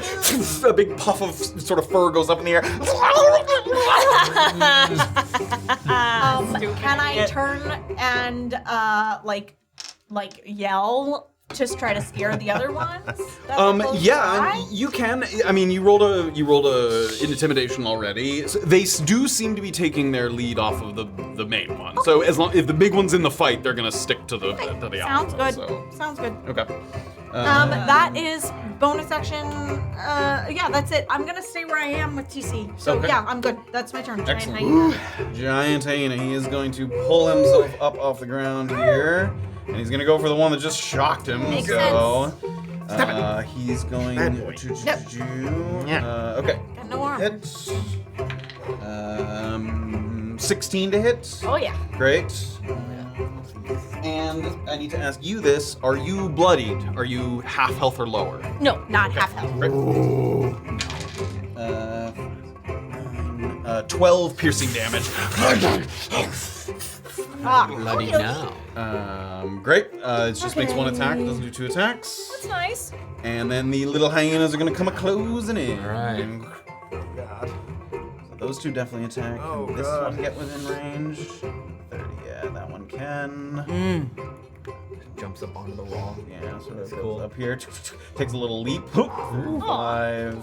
That one had to dash. Cool. And then is that Probably do. Yeah. No, that's all of them. Okay, great. So 2 of them make attack, or 3 of them make attacks. The 3 on TC make attacks, but the one on Annabelle had to dash to get there. Okay. And pack tactics. The hyena has advantage on attack rolls if at least one of its allies is within 5 feet of the creature, which all these are. So here we go. They do have a low to hit. 13? Miss! That's a miss. Okay. Oh, so much higher. 17. You hit! Okay. And ooh, that's a natural 20. That's even higher, obviously. So a regular Okay. hit and a crit hit. Okay. Okay. I mean, I can uncanny dodge one of them, so You can I uncanny imagine dodge I one of will them. Yep. wait for the critical hit. Excellent. So it's just. Oh no, modifier. Okay, so the regular hit, 5 piercing damage, Oh my God, okay. and here's the critical hit. Only 7 piercing damage. Nice. Not Oh much shit. more. Okay, so 7 down to 3. It halves it. Yeah. Okay. 7 down to 3. So Great. a couple. You hear them nipping at your heels. You pull your leg up at one point. It kind of rends a little bit of the skin and causes you to bleed out on the floorboards. But it doesn't take too much out. Okay. Bloodied is half, right? Bloodied is half or less. Yep. I think I'm literally right at it, or just above it. Okay. All right, we'll note that. Noted. The regular hyenas don't have an effect related. No, to I'm bodies, still good. Just the I'm still giant good. one. Right? I am fucked. Illien's next. All right, Illien. All right, standing up. Come here, you big, beautiful bird. I'm gonna go for it. Boom. All right. That's gonna be a lot. That's what's plus. Sorry, 23. That will hit. Okay. I get in front of you. I don't know. I'm just gonna roll damage on that, and that's gonna be minimum roll 6. Okay, 6 damage. I'm gonna go again. And what effect does the short sword apply? I don't Or have. you don't have short I sword don't have- mastery? Okay, great. Okay, and then Oh yeah, do you have dagger mastery? Yeah. Okay, great. 22. That will hit. Okay, that's gonna be a 10 damage again. 10 Nice, damage. nice. Excellent. All right, and then As it opens its beak, there's like spits of blood pouring out. all right, and then with the beauty of the fight happening, he goes into tactical mode, and I'm gonna second wind, Okay. but use tactical shift with that. Okay. So I can, whenever I activate a second wind with a bonus action, you can move up to half your movement speed without provoking opportunity attacks. Nice. So I'm gonna loop around Doxley so if he does another wide swing, I'm out of the wideness. Great, like to the- Oh no, sorry, like behind Doxley, so I can still intercept if he goes for. Oh, I close, see. Got it. But just stay. Just mechanically wise, that's not going to make a difference. He can pick a target that's within 5 feet of the attack roll he makes. You're within 5 feet of Doxley, he can hit both of you with his sort of slash there. Take a step back, brother. But I want to intercept you. I'll just do that. I'll just go behind her, even though it doesn't. Whatever. Okay. Just right there. I'll second win there. All right. It's 1d10 plus fighter level, so 10 HP back, and then that is my turn. Okay, excellent. That takes us to Doxley. Doxley. All right, I'm gonna fucking attack this jump. Okay. Okay, it's 17 to hit. Will hit. Okay, Yep. just D4 plus Strength. strength. Thank you. So that's 5, and then I'm gonna also use another superiority die. Okay. Yeah, fuck it. Yeah, strength saving throw. This thing's probably not that strong. Sure. Saving throw? Yeah, I'm gonna do trip attack. 13. Oh shit, I should have said that before I rolled Rolling for damage. Yeah, we'll try to do that. Alright. But 13. Doesn't, he falls. Evolve? The You bird go goes wrong. down, you stab it in the talon that's on the ground, and you feel the dagger stick in, and you Yeah. just use that, and you pick it up, so the talon comes with the dagger, and boom, the bird falls to the ground. Nice. And that so I'm deals gonna- extra damage. Yeah, sorry about that. An additional 3. Okay. And then, yeah, after she, pulls it up, she's gonna keep that dagger in his talon, and then she's gonna use her left hand and just over her shoulder for her second attack. Nice. 16 to hit. 16 will hit. Yep. Great. And you roll with advantage. You're right. Let's see if I For crit. prone target. That's a nat 1. Okay. Things go to shit. 5. Another 5. Okay. And then once again with another. Yeah. Used it up pretty good. She'll tear out the dagger and then just put it right down and trying to get his gullet. So this is the nick attack, right? This is the nick attack. Yes. Right, and just remember that even though it's a free, because it doesn't cost a bonus action, you don't add your ability modifier to the damage. if Right. that So it's makes just a sense. straight 1d4. Yes. Okay. With advantage though, dirty 20 to hit. Hit. Yep. For the d4, it's just another 2 piercing damage. Great. Carving it up. Cool. Little Thanksgiving turkey on the ground. Yeah. All right, and then I guess I'll stay there so that my brother can be a hero. Yeah. Oh my god. Oh my god. That's it for me. All right, it pulls itself up to its feet, and it's gonna go over one big overhead, sharpened beak first. Yeah, it's definitely gonna hit. 19 to hit. Okay. I don't think I'll intercept that. That is 15 slashing damage. Reduced by 13. Reduced by 13. Whoa! Tried to get my short sword in there. Excellent. Slow So as the down. beak kind of comes down, you just deflect it and it skids off the side of Doxley's shoulder. Illien with But the he, save! but he does come back around with the beak. You do get clipped by it. It's just a creature within 5 feet of the target What a takes roller coaster. 1d12. You Wow. take another 4 slashing. Okay. Bad roll on that one. And then its second attack, it makes a talon attack Okay. on Doxley. Sure. Is it 18 to hit? Yeah. And you take another It's a doxing attack with Talon in it. 10 piercing damage. And Damn. you fall prone. Damn. Yeah, the talon, it kind of like rips at you in that momentum. Whoa, carries you, Shirt! puts you on the ground. Can't keep track of how many people have fallen down in this fight. Okay, Bodhi's gonna take. Yeah, people just keep falling. It's a tussle out here. Yeah, Bodhi's like, wait, I think Okay, Bodhi's gonna make 2 longbow attacks. Come on, here. Bodhi. Okay, 1 miss, 1 hit there. Roll those, and then that's another 6 piercing. Sweet. Great. So you see, as you're like fighting it off and trying to push yourself back up, you just see a couple arrows coming in from the ridge line there. Keep it up, Bodhi. He's looking pretty bloody there, this axe beak here.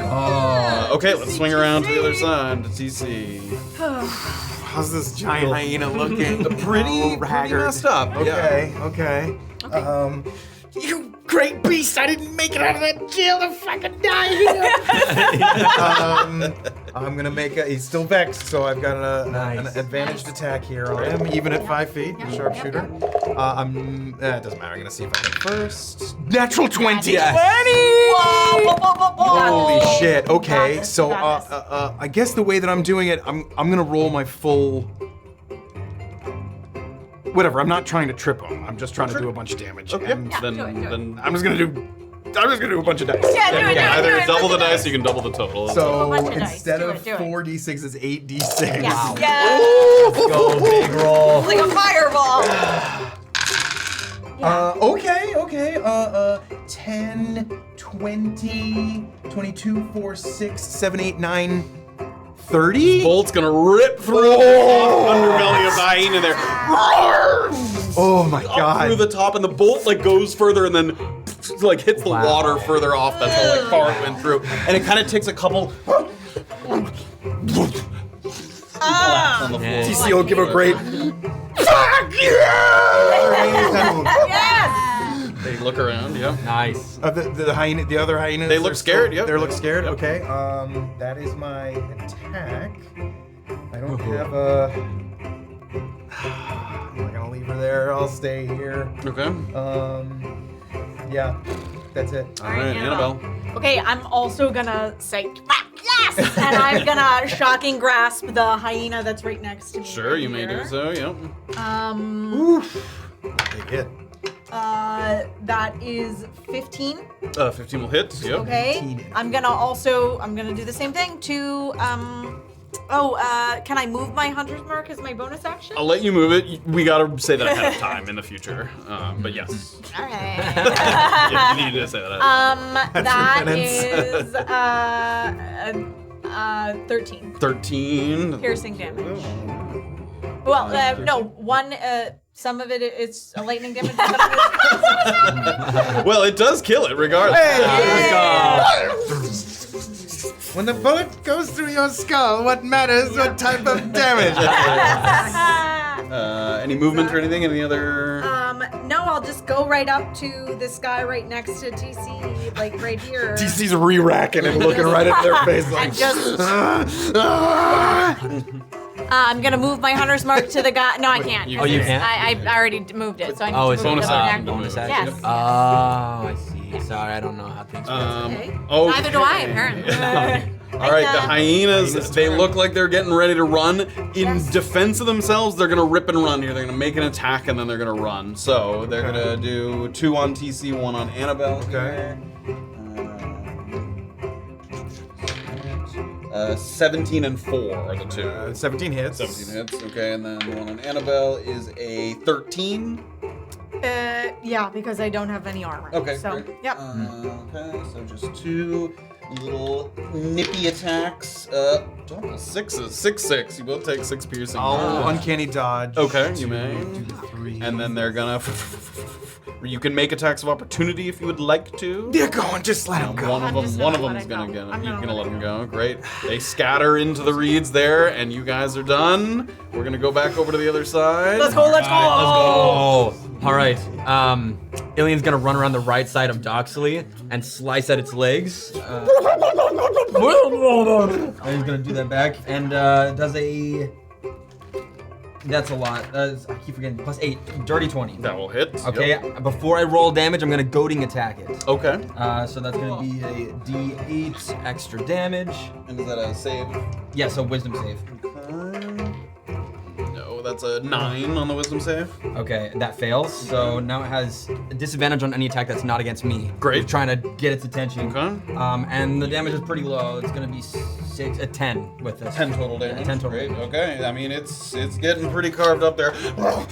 As you go to attack it, you sort of get up in its face. And you can see it sort of rear its head back. It's trying to use the top horn to scoop up underneath you there. And you dodge out of the way. I'm gonna when it comes up, bring my sword through it when it's going up and try for another hit. Down on the ground here. Go, brother!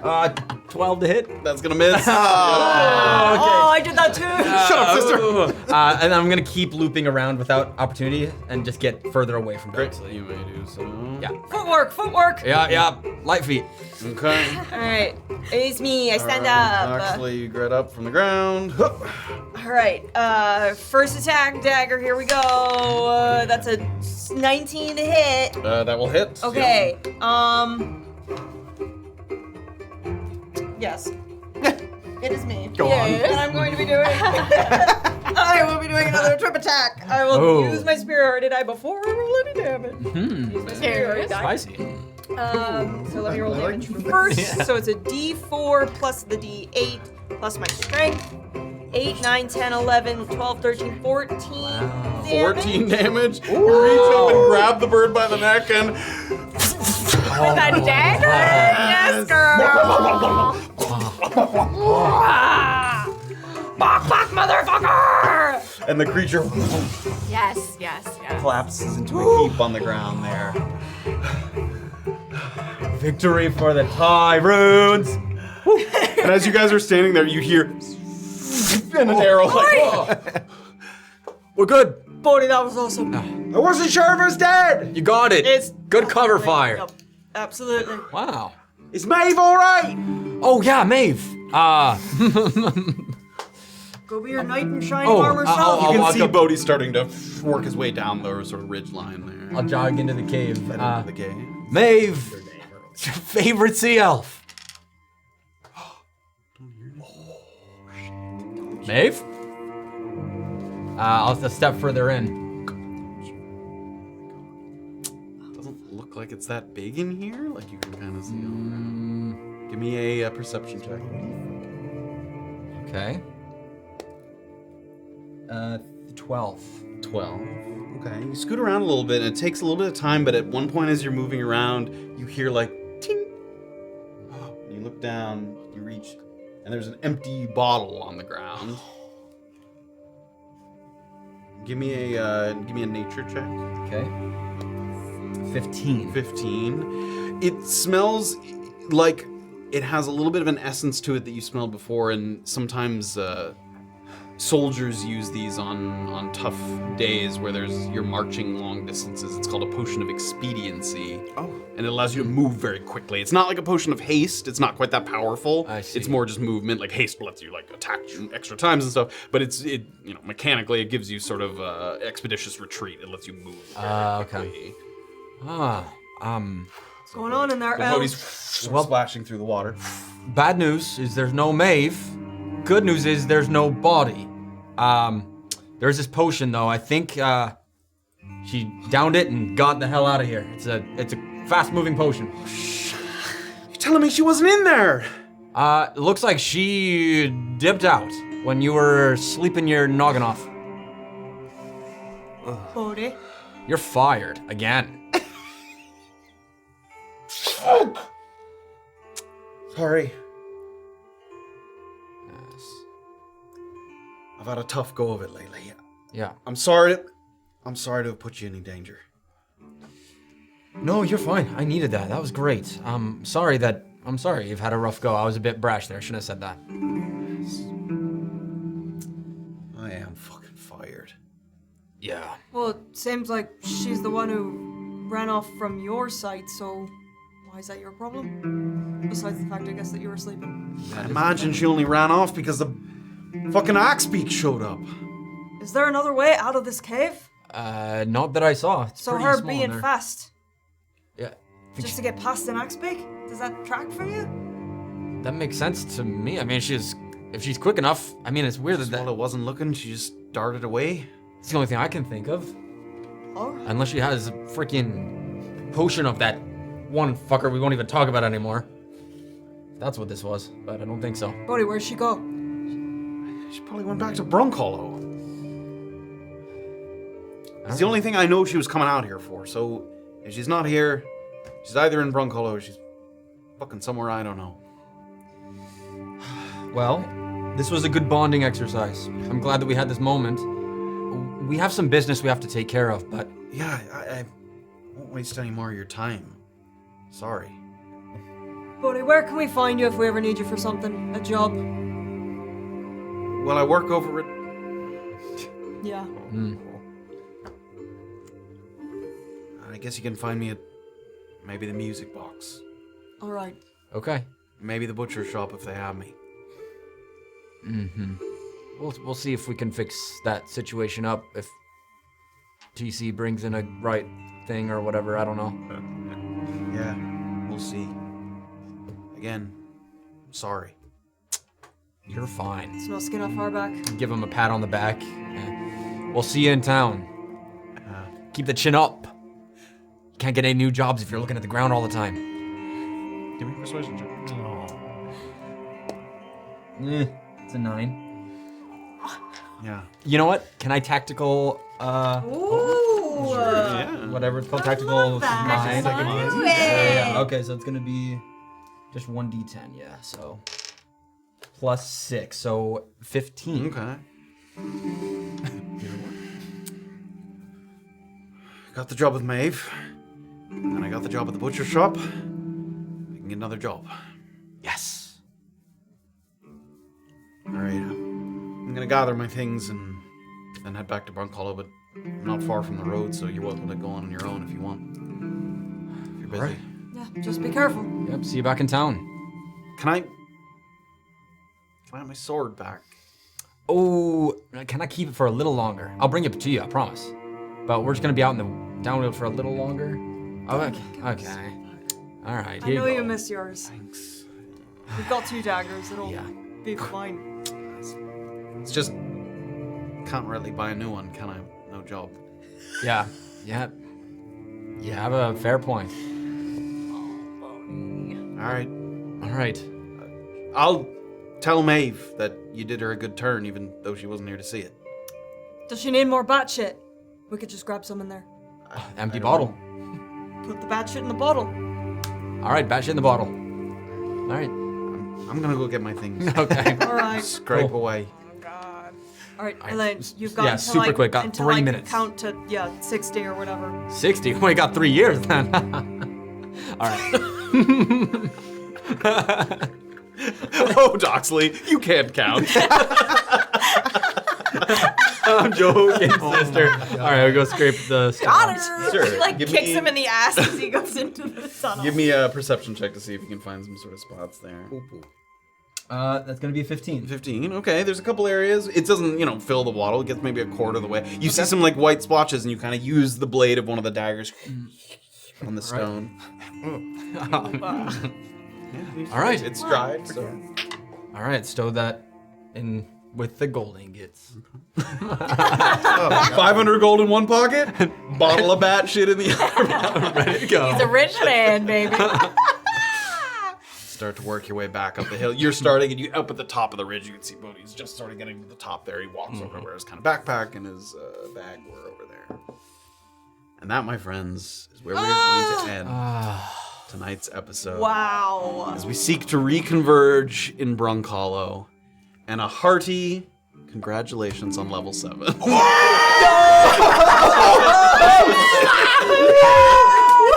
That's so big.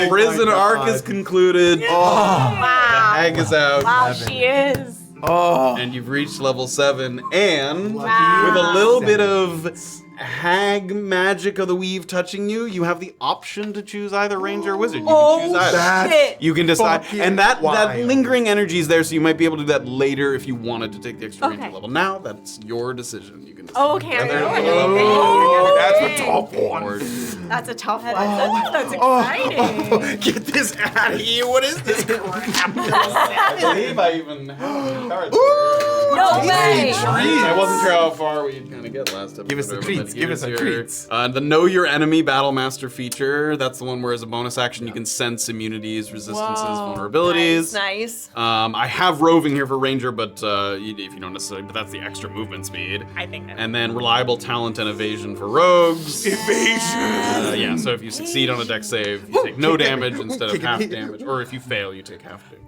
But level 2. Yeah, so if you pass, you take Oh, nothing, crazy. and if you fail, you take half. Yeah, so we have those. Dang. That's going to be great for when the cleric rips my ass open. Evaded. When he fireballs. It'll work for that. Well done, a well-earned level 7. Yo. Good job, We team. fucking got out of that. Wow. God Yes. damn. Chris. Oh, Oh wow, guys. Good work. Was that 9 episodes of prison? It was 10. last week was technically 10, but also this was sort of a halvesy episode, and also there was the one episode that was actually sort of an Annabel flashback, so it was Okay. about Yeah. 10 episodes. About 10 episodes. Knights threw across the 20 bits, told by a small bird, did a bit, do pocketed 500 bits, and then Crazy Locha gave out 10 community subs. Thank Welcome back, you. by the way. Welcome back. I hope you're enjoying. We're so great to see you. We humble heathens. Wow. Very cool. Holy. 7. Join us next week as we return to Brunkhollow and see what has transpired in the days since we've been away. God. And I'm possibly honestly concoct some sort of next steps and plans for either tracking down the hag, tracking down the preacher, Heron Lake, whatever might What are you might come to freaking out pass. about? The other thing I get at level 7. Oh? What? Oh my god. You have too much shit. Oh my god. I get to add another d6 to my sneak attack. Okay, that is already Now huge. my sneak attacks do 4d6 on top of the 1d6. Wow. Wow. So a That's crit a would lot. be 10d6. Is wild. Bit of sneak attack damage. Join us in the Discy next episode. Maybe talking about leveling up and things. Speaking about dice and Discy, a shout out to Noveling, who is Oh like my like goodness. Very cool. prolific, always posting amazing homemade dice. Oh, this is the you showed. Yeah. me. I forgot Oh the my name. gosh. Very cool. Really cool stuff. Go give them all the props and look at the amazing stuff that they're doing. Like in literally the- every day. I think it's in the mini paintings and Dice. dice Discord channel. Yeah, Noveling. Very cool. Amazing So stuff. cool. Yeah, Very so pretty. cool. Very pretty guys. All right. All right, everybody. you Any next last thoughts? We'll see you next week, everybody. Have a wonderful night. Have a wonderful week. Goodbye. Bye.